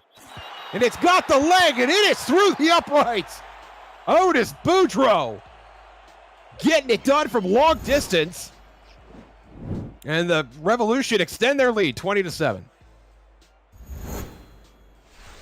Yeah, Otis Boudreaux, great job there. 4 for 4 last week in the game against London. 2 big field goals here today. Helps extend this lead for Louisiana. But all is not lost if you're Denver. Great job there. Shutting down the Revolution on offense and forcing that field goal. You're still in this game, especially if you can put a touchdown on the board here with this upcoming drive. Absolutely. Quintero from his own end zone makes a heckler miss. We almost saw something wild there. Quintero take it down at the 24-yard line. And Eric Price will have another chance to showcase his abilities on the road here. Starting from the 24-yard line. That great drive earlier in this second half was a lot of Bailey O'Shaughnessy out of the backfield, finding Logan Keel on the outside, but that drive worked, and then they were able to punch it in on the ground with Bailey O'Shaughnessy. They want to do the same thing on this drive. Mills leading the way for O'Shaughnessy, but has nowhere to go. Derek Genko. And I think that's Luther Gond as well in there on the stop for the TFL. 2nd and 12. And we've called his name several times today. He's just living in the backfield today. Making some big plays for that Revolution defensive front. Tremendous penetration. They've done a nice job on O'Shaughnessy so far, only 33 yards. And this time it's Price throwing to Mills. And if there is such a thing as a deep threat fullback, it is R.E. Mills, who will string some catches together. Had 13 receptions coming into the game. And I believe that is his second this afternoon. And now 3rd and 4. Price again, short drop over to O'Shaughnessy, who's going to have a first down and more. He gets out to the 40-yard line. And that is where we're going to pick things up in the 4th quarter. Benji, what a catch and run by O'Shaughnessy here. Absolutely. Good job by Denver converting on that 3rd down. They're moving. May I have some 4s in chat, please? Louisiana trying to close out, but Denver threatening. You're watching the SFL Saturday Showcase presented by APM Music on Next Level Sports.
Welcome back. SFL Saturday Showcase on Next Level Sports. Josh Circle, Benzie Matson in the booth. Justin Reside, Dwayne Schindler on stats. Thank you, gentlemen. Cameron Irvine producing. Mike St. Green in studio. And Eric Price, after throwing 2 interceptions in the 1st quarter, is trying to lead his team back from a 13-point deficit as Leonard Butler Sr. makes a stop on O'Shaughnessy. 2nd and 9. Yeah, Denver's trying to make this game really interesting here in this 4th quarter. The Revolution defense has just been good all game long. Denver can't get any big chunk plays. Everything's really inconsistent, but they're trying here, trying to find something that works for them in this 4th quarter. Scored a touchdown on that last drive. See what they can do. Play action and a pump fake that time before dumping it off to O'Shaughnessy, who's quickly corralled by the Louisiana defense. And that'll be 3rd and 7. Denver's got to come up with 2 scores before that 10 minutes and 11 seconds evaporates off the clock. Yeah, 3rd down has just been not a friendly down today for Denver. This is a huge 3rd and 7 right here. Spread look for Denver. O'Shaughnessy in the backfield. And Price throwing, looking for... That is Bryce Battle there. Trying to come up with the first down, and that is incomplete. And here comes Matty Wiseman again. It's going to be another punt, which is a surprise at this point in the field. Not quite 4-down territory, apparently, for Denver. Now they've been doing good on defense. They're going to punt away. See if they can corral Louisiana here on this next possession. Pressure on the punt, and it's blocked. Louisiana got a piece of it. And it's a live ball. And Twinsker finally picks it up and tries to run with it. But they're going to get great field position here. And that is a net of only 17 yards on the punt. Tremendous special teams play for Louisiana right when they needed it. We'll watch that one on replay. That went from a blocked punt. Oh no, here we go. If you're Denver, to Louisiana, touching that ball, making it a live ball. Denver couldn't fall on it. That was a lot of emotion there in that play. Unfortunately for Denver, they did not get that ball back. Now they got to play defense. Utah on first down, deflected by Wiseman. That is incomplete. And if he had got two hands on that, I think he would have been off to the races. 2nd and 10. Absolutely. He tried to reel that one in with his big mitt, but just could not do it. But you're right. I thought if he could get that one in with two hands, he'd be gone. He'd be celebrating right now in the end zone. Utah on the shotgun. On 2nd and 10. It's time to throw. Under pressure, and down he goes. Utah brought down. It's Marlon Marshall again. He's got a timeshare in that Louisiana backfield. He's been back there quite a bit. And gets a sack there, his second of the game. Look at that move. That is silky smooth from Marlon Marshall there. Swim, move. That was beautiful. He puts the pressure, brings down Tommy Utah. That was an excellent play by Marlon Marshall, setting up a massive 3rd and 19. Can this Denver defense stop him right here? Utah back in the spread. 4-man rush for Denver. Utah gets it loose, and it's caught! Tremendous catch by B.E. Robo, almost over the shoulder, as Louisiana gets out into plus territory with 9 minutes to play. 3rd and 19. Louisiana gets the one-on-one matchup here on the outside. B.E. Robo makes the cut. Roscoe Santagria has to make up some ground at the last minute, but it is just enough of a window for Tommy Utah to deliver that strike on the outside to B.E. Robo. Man, we saw him run that route a lot. Yeah, it was crisp. That was a great play by Louisiana. Santagria looked like he was thinking 9 route the whole time until Robo finally cut it toward the sideline. There's Streeter on 1st and 10. A little pinball there, ending with Jose Fuentes bringing down the season 15 MVP. It'll be 2nd and 7. A play like that can be backbreaking in the fourth quarter if you're on defense. And now they just got to make sure those chin straps are buckled. Pin your ears back, et cetera, et cetera. Just stay focused here. Still have a job to do. Still in this game. Just make a play. Streeter again, this time up the middle. Tiptoeing through the tulips. Through the Denver front 7. He's going to make the third and short. Nice run there by Streeter. 3rd and 2. Yeah, and after that 3rd and 17 conversion now, a much simpler 3rd and 2 if you're Louisiana. What are they going to do? I bet Reggie Streeter sees the ball here. Cameron Collier in the game. And he will lead the way for Streeter. Streeter takes a shot by Adam Wiseman, who manages to get into that backfield. It's officially a no gain, but that's going to get Denver's defense off the field. A tremendous play by Wiseman. There we go. They thought they might be off the field about a minute ago on that 3rd down and 17. But Adam Wiseman knew what they were going to do on that play. He gets through and makes the sure tackle on Reggie Streeter and forces the punt. Walter Melanishin with a big money punt opportunity here. Standing on the logo. No pressure from Denver. That's going to drop inside the 10. And there it is. Did he touch the end zone? They're saying no, he did not. That's down at the 5-yard line. Walter Melanishin coming up with a big money punt. There we go. That's what you needed to do if you're Louisiana. Yet, you didn't score. You bled some time off that clock. And now, most importantly, you have given Denver a long field. So 95 yards here for quarterback Eric Price. 7 minutes to go in this fourth quarter. Time is of the essence right now. Got to make something happen. Denver's last scoring drive, 8 plays, 75 yards, culminating in that O'Shaughnessy TD. And here comes O'Shaughnessy. Bailey O'Shaughnessy running down the right side. Gets out to the 30-yard line. It's a gain of 25 and another Denver first down. That's the big play on the goal line there, backed up. Great blocking up front by Denver. brings him loose there. We've got to mention, we haven't even had an opportunity to talk about Gene Benazzi, the guard on Denver. Been making some good blocks, just haven't gotten the run game on track today. But that, when you needed a big play, they got one there, and they got it on the ground. Credit to the Denver front, making some good blocks there. A 30-yard gain. They're in business. Clock's rolling, though. Keep pressing on the gas pedal. O'Shaughnessy again, this time on the left side. Slightly less successful there, no gain. And you see Brian Craven, hands on his knees, trying to get some air. This Louisiana defense has been working hard. They've done a great job on O'Shaughnessy, by and large. Although the numbers wouldn't necessarily show it. 10 carries, 59 yards. And 14 receptions for 53 yards. And there is R.E. Mills with his first carry of the game. And that's good. That's good for 2. And let's sneak over to SFL Studios for a game break with Cam and Mike. Thanks, Josh. A historically bad day for Tom Pepper. Yeah, Cam, you could have won a lot of money from me if you would have told me Vancouver would be shut out through 3 quarters, but they are. Iverson Gamble with a big interception right here to keep Vancouver with the goose egg. Denver gets the first down, or, well, thought they did, but Tom Pepper now 9 of 20 for 67 yards and 3 picks. All Arizona on SFL Twitch. Back to Josh and Benji in Louisiana. Thank you, Cam. Thank you, Mike. Just a reminder, you will see the end of that game at bonus coverage as soon as we are done here in Houma, Louisiana. But as it stands now, Eric Price had a completion just short of the marker, and now Denver's going to punt on 4th and inches. Matty Wiseman boots it away, and Twinscrew, Mike Twinscrew, gets this out to the 29. And Benji, it is conceivable that we may not see this Denver offense touch this ball again the rest of the game.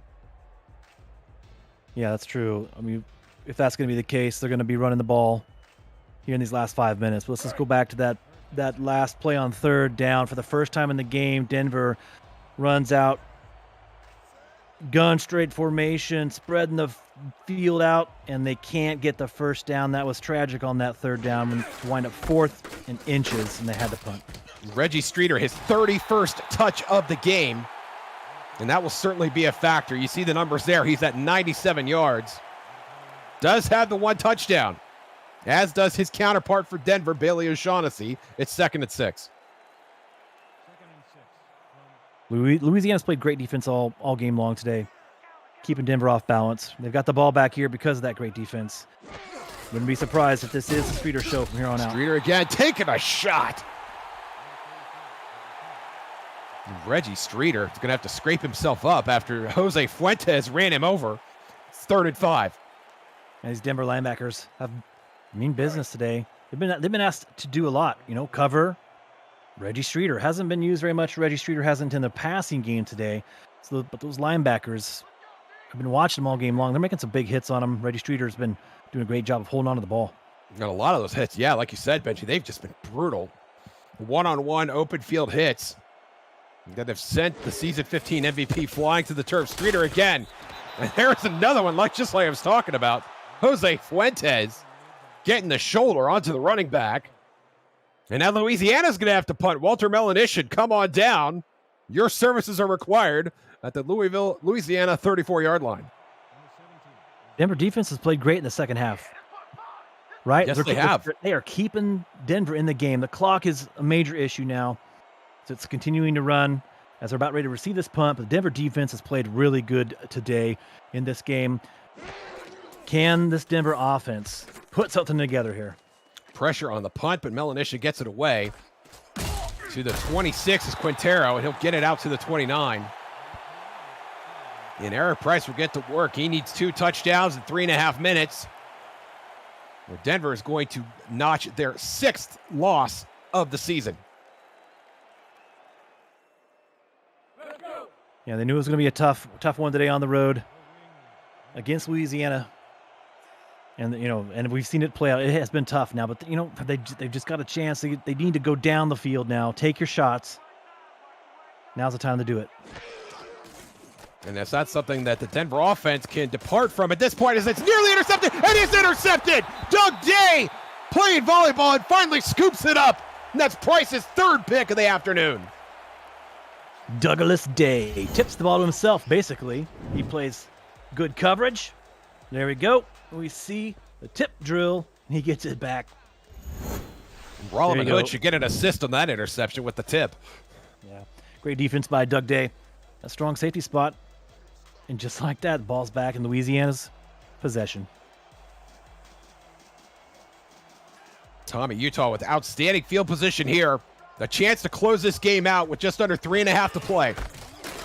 And it's Cameron Collier who gets the ball and then gets blasted by Jose Fuentes, who's getting some amazing shots on the Louisiana running backs late in this game, 2nd and 7. Yeah, Denver defense linebackers are playing a bit frustrated now. They're taking their opportunity to put a lick or two on these Louisiana running backs. And it's just, they're frustrated, I think. They've played good. They have played a good game today against Louisiana. They're having to play a lot of defense today. I think that's the only way to describe it. They're just on the field a lot today. Reggie Streeter gets a call on 2nd down, and that is what we've seen a lot of in the second half. Corralling Streeter. And this time it's Marlon Marshall, who's had himself a nice game, 2 sacks. And has done some dirty work in the trenches as well. 3rd and 8. Adam Wiseman, Jose Fuentes on the day, 22 tackles between them. They've been busy. Reggie Streeter's got 30 carries on the day, 31 carries on the day, over 100 yards now. They've just been asked to do a lot against a very good, very talented running back in this Louisiana offense. Streeter again, this time dragging a defender. Marlon Marshall was there. But it's not going to be enough, and Louisiana's going to have to punt again, and Denver's going to get the ball back. Can Denver pull off the miracle in Homa? Find out at the end of this break. You're watching the SFL Saturday Showcase presented by APM Music on Next Level Sports. Stay with us.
Welcome back. SFL Saturday Showcase on Next Level Sports. Josh Circle, Benji Matson in the booth. Denver Nightwings visiting the Louisiana Revolution. And this is Otis Boudreaux with his 2nd long field goal attempt of the afternoon. This one from 49 yards. Spot is down. The kick is up. And it is good. Blasted the back of the net. And once again, it is a 16-point lead for Louisiana. Big leg Otis puts another 3 on the board for Louisiana. 16-point lead for Denver. You've got all your timeouts. 2 minutes to go. You're going to get this ball back. You need two touchdowns, two two-point conversions. Stranger things have happened, but it's just been a long day for Denver. Not able to get much going on the offensive side of the ball. You've got to pull out those miracle plays right now. I would get a big leg Otis t-shirt. Just want to be clear on that. For all the enterprising SFL upstarts out there. Coming up with a post-game update, we'll send you the bonus coverage of Arizona, Vancouver, and then back to SFL Studios, where Cameron Irvine and Mike St. Green will analyze the early slate and preview the second block of an SFL on NXT doubleheader, headlined by Lone Star hosting Los Angeles. And that's all coming up on the post-game update. Well, we are going to wrap things up here first. Eric Price, show us what you got on 1st and 10. There's a ball thrown downfield. And that is a nice catch there by Logan Keel. And he is down. That's bad news for any sort of comeback hopes, Benji. That is the very definition of bad news. Logan Keel makes the catch, but on the tackle, the big tackle, he is injured on the play. I think that right ankle did a little contorting on his way down to the ground there. It's hard to tell from that angle. And obviously you don't like to speculate. I think it is safe to say that Denver will have to finish this drive without their most targeted receiver. And that brings Ari Mills back into the game. He is a passing threat. You will see him catch the ball down the field. This time it's O'Shaughnessy. O'Shaughnessy has a first down, but spins upfield instead of trying to get out of bounds. And now Denver will have to hurry up. Time is of the essence now. Got a call. Going no huddle here. Let's see what they're going to do. O'Shaughnessy again around the right side. O'Shaughnessy again does not get out of bounds. Rookie mistake, if you could call it that. And now, Price will have to line up again, not using timeouts there. O'Shaughnessy already dumping it off, and that's going to be sacked for a loss. Derek Genko gets O'Shaughnessy down before he gets to the line of scrimmage, and there is the first timeout from Denver. I only think that the injury to Logan Keel had everyone in shock on the sidelines. They weren't quite sure what to do now in this 2-minute situation, but they didn't choose an effective formation to run that no huddle in. Now they've gotten 4 wide here as they've come out for that timeout. Now 3rd and 5. It's still throwing over the middle, and that is incomplete, intended for Bryce Battle. And all the hopes and dreams of the Nightwings faithful will rest on the result of this 4th and 5. Yeah, they not only need to convert these 5 yards on 4th down, but it would be super helpful if they could go downfield. In doing so, they need to make up a lot of ground and do it quick. You're going to pull a rabbit out of a hat. Now is the time for the rookie quarterback. Now in the shotgun. O'Shaughnessy to his right. Price has time. Chucks it down the field. Deflected. Bounced around and then finally falls incomplete. And Denver will turn it over on downs. And that is the exclamation point on just a great day. Both sides of the ball for Louisiana. Defense played well against this rookie quarterback and this Denver offense. And here, Denver's trying to convert on this 4th down. Looks like they're going to Bryce Battle across the middle, but there are just too many Revolution defenders in that area. It's just... That was going to be a hard one to complete, and sure enough, it's the good defense played by Louisiana. Stops that drive. Turns the ball back over, and here we see the backups are in. They are ready to kneel and celebrate this victory at home today. Absolutely. Uska Lafouche, the Homa favorite, will take a knee. Denver will use their 2nd timeout, and the celebration is on here in Homa. Don't look now, SFL, but your Louisiana Revolution will now have won 4 out of the past 5 games after starting 0-3 this season. I think it's safe to say the Revolution, after that slow start, are back. They've got a winning formula here. Play good defense. Run the ball with Reggie Streeter. Good things will happen. And this victory today, it's going to go a long way to show the league that they are indeed back and ready to play some ball in the second half of this season. Lafouche takes a 2nd knee. Denver used this their last time out. And Benji, don't forget that one game they did lose in Atlanta. They lost Reggie Streeter, the 2nd carry of the game, his 2nd carry. And they still managed to put up 24 on a very good Atlanta Swarm team and nearly came away with a win in that game.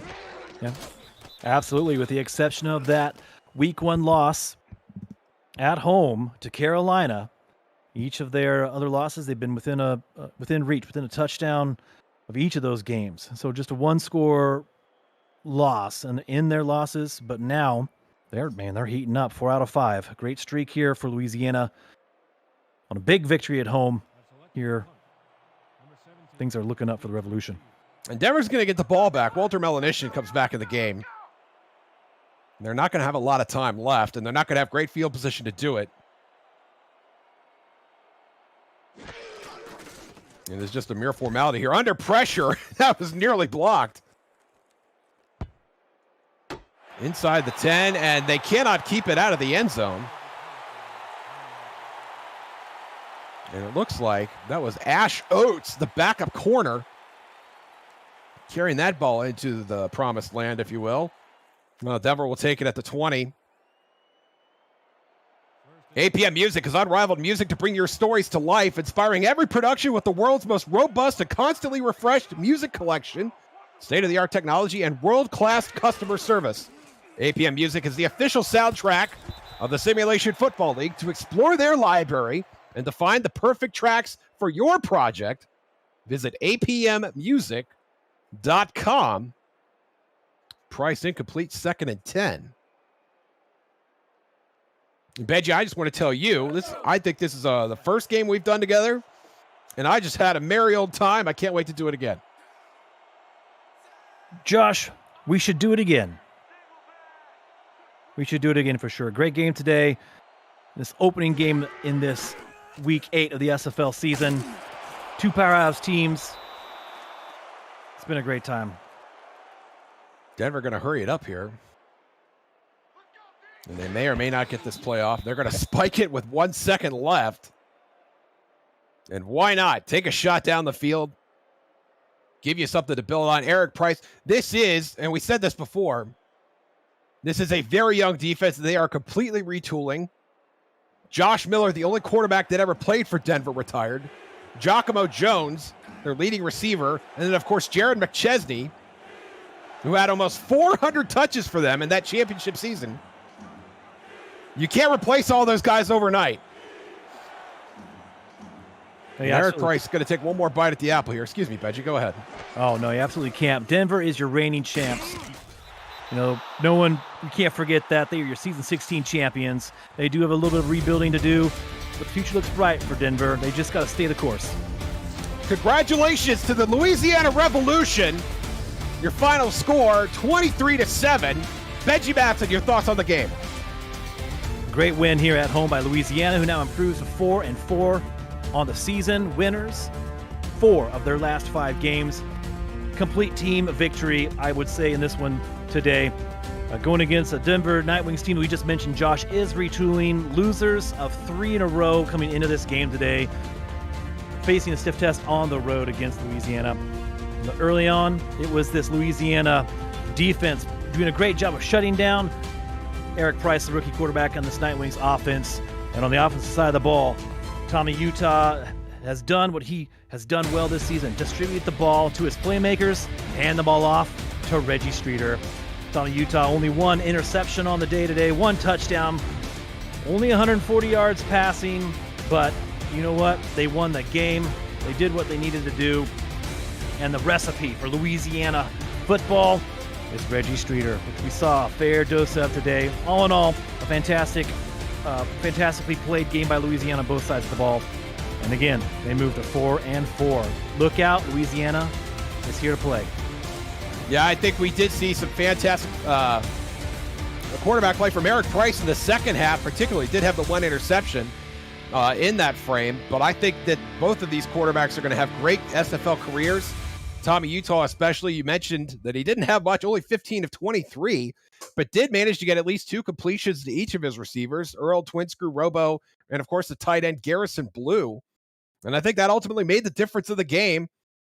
And your player of the game will be Reggie Streeter.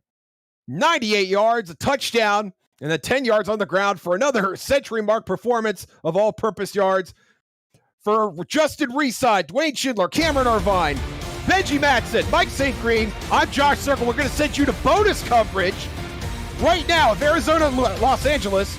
Jock Brown and Joshua Pineda on the call. Take it away, gentlemen.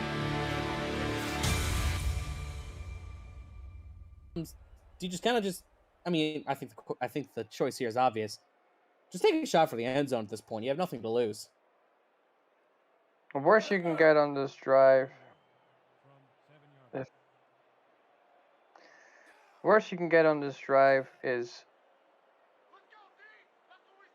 just 3 points. So yeah, I would agree. They have nothing else to lose. Yeah, at this point, they're just hoping to stop the shutout. And it's going to be tipped incomplete. 4th down and 1. Everett Garrison forces them to kick the field goal. And for Arizona, while the overall game may have been frankly, just not a good showing, at least Raymond Rakowski will be able to kick a field goal. And no, they're going to actually go for it. They're going for it. They're going all or nothing. Don't know why the crowd's booing here. It's their home team. But let's see what they can come up with. 4th and 1. Pepper goes around, throws, and it's going to be 1st and goal. They got it.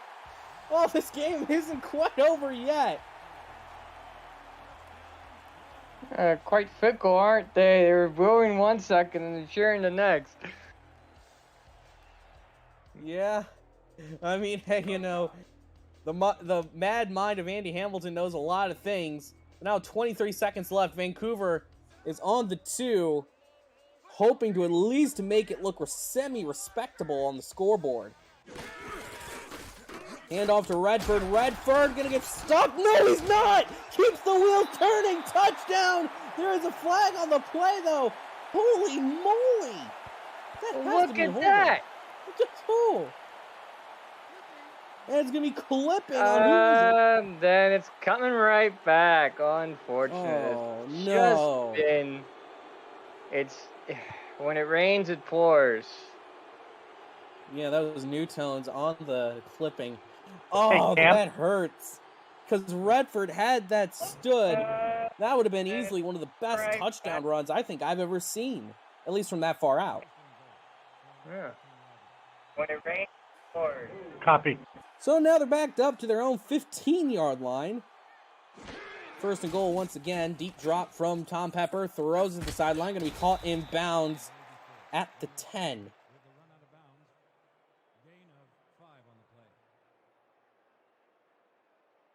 Catch is made by the former logo, Chris Curtis.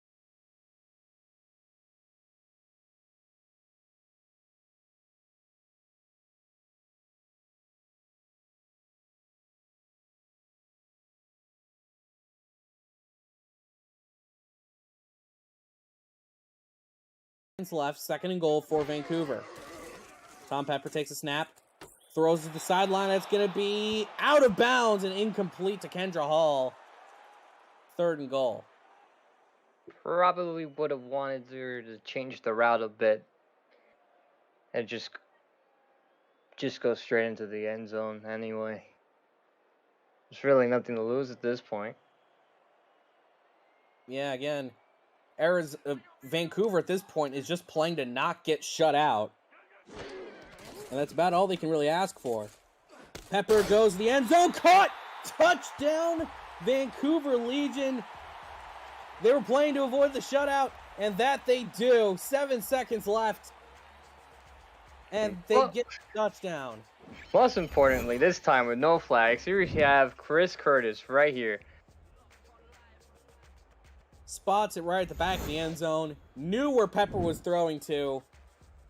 And catches it right at the back. And for Vancouver, it's at least a little gem to take with them to Tulsa, Oklahoma next week. Meanwhile, for Arizona, improving to 5-3, head back home to Fatality Field to host the Lone Star Glory.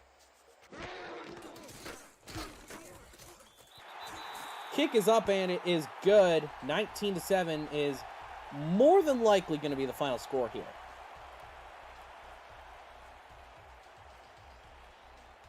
It's just been a case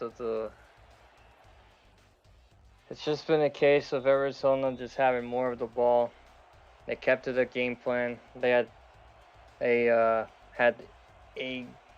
just a stout defense. Here's the onside kick. That's gonna be recovered by. Oh, it's still alive. Someone still has gotten it, and it's gonna be taken by Arizona. Just a single tick left. Arizona just won this game just generally by sticking to their game plan. They milked the clock from the very beginning of the game. Well-deserved game here. They made very few mistakes. It wasn't that they didn't make any. It's just that they weren't punished by them, and they come out here with a win. Away from home. That's all you can ask for. Triple zeros hit on the clock. Arizona wins a defensive slugfest. It may only be 12 points of difference. It may only be a 2-possession ball game. But I think we can both agree, Josh, this was a complete and utter domination by the Scorpions. And you can see there by just merely the time of possession alone that they took the bull by the horns, essentially. They scored on about 80% of their drives, and when you do that, you're more than likely going to win the game. As you saw, that they won the takeaway battle as well. 4-2 there. When you force mistakes, when you get to the quarterback, when you stop their running game, I mean, there's not really much else you can do. When you force a team to play differently than what they're normally able to do, you know, you kind of get in a bit of problems. That's where you get to show whether you're up to snuff. And unfortunately, on the day, Vancouver just had a bit of a setback on their season. Yeah, for Vancouver, not a good case. They wanted to keep up touch with the front of their own Pacific Division. Now down half a game to Los Angeles. Gonna hope that they lose that game to the Lone Star Glory. Meanwhile, for Arizona, they improve their lead in the West Division by a game and a half over the Las Vegas Fury. And with Denver dropping the game to New Orleans, it makes it even more secure. Donnie Hands wins Player of the Game honors here in Vancouver. And that will bring us to the end of today's coverage. From all of us here, I'm Jack Brown alongside Joshua Panetta, Mark Mello, and Declan O'Rourke, making us sound smart in the stat truck. The SFL on Next Level Sports. We'll be right back with you after these messages.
and we are back in 10.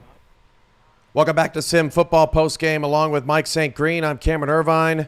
We apologize today for the some of the technical difficulties you've been seeing. Headquarters is having some issues today, but we're doing the best we can. And Mike, Louisiana and Arizona did the best they could in that first block. Two pretty impressive performances. Yeah, both teams, Cam, they came out in their military-themed uniforms and they played defense like you would want your military to possibly do. And both teams did a great job of playing defense today. I'll start in reverse. I'll start with our bonus coverage game in Arizona. The things that stood out when we're talking about defense, Tom Pepper, he set records this season, broke a long-standing record with 700 plus yards passing. Today, only 214 yards. He's typically over 300, 400 yards every game. So, and a lot of those yards were in garbage time there midway through the third. I mean, at the end of the third, his stats were very, very, minuscule. And then you look at Robert Redford, one of the top rushers in this league, only 20 yards today. The Arizona defense really came to play. They really stepped it up, and Bernard Smith had a big interception in this game.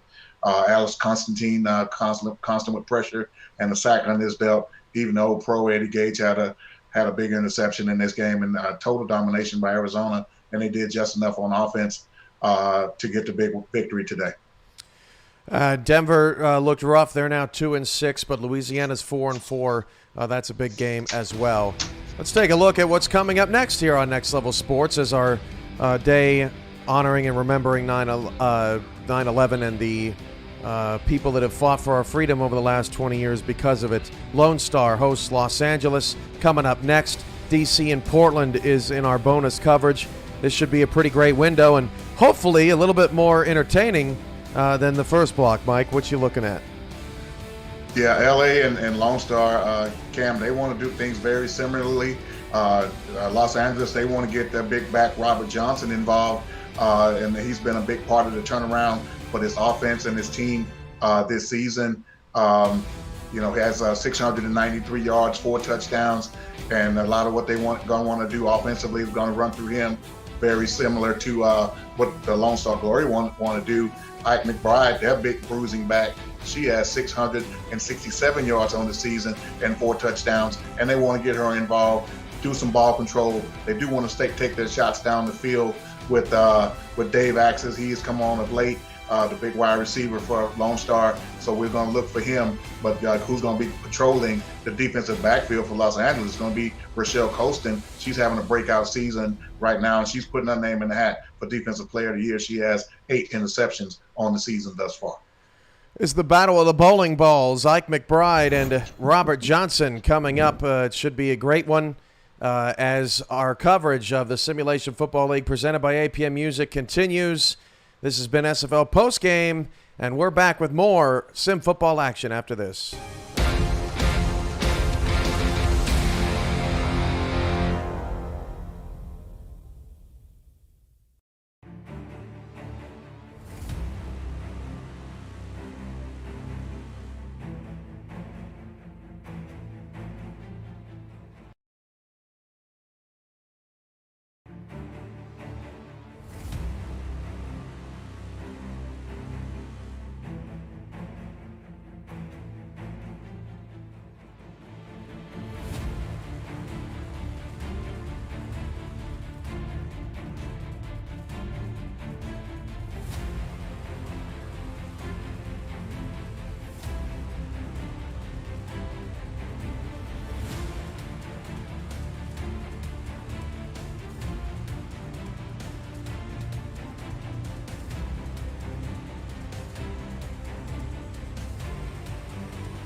Next Level Sports welcomes you to the following presentation of the Simulation Football League.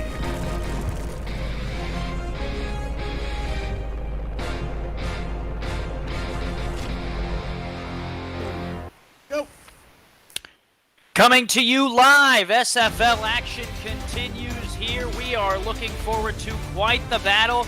Gerald Giudice and Andy Hamilton along for the show for the Los Angeles Lycans in town to take on the Lone Star Glory. You are looking live at Denton, Texas, and we will show you Medal of Honor Field now. Gerald, these two teams coming in are looking to put on the show for us today. Tell us which one you think might have the edge heading into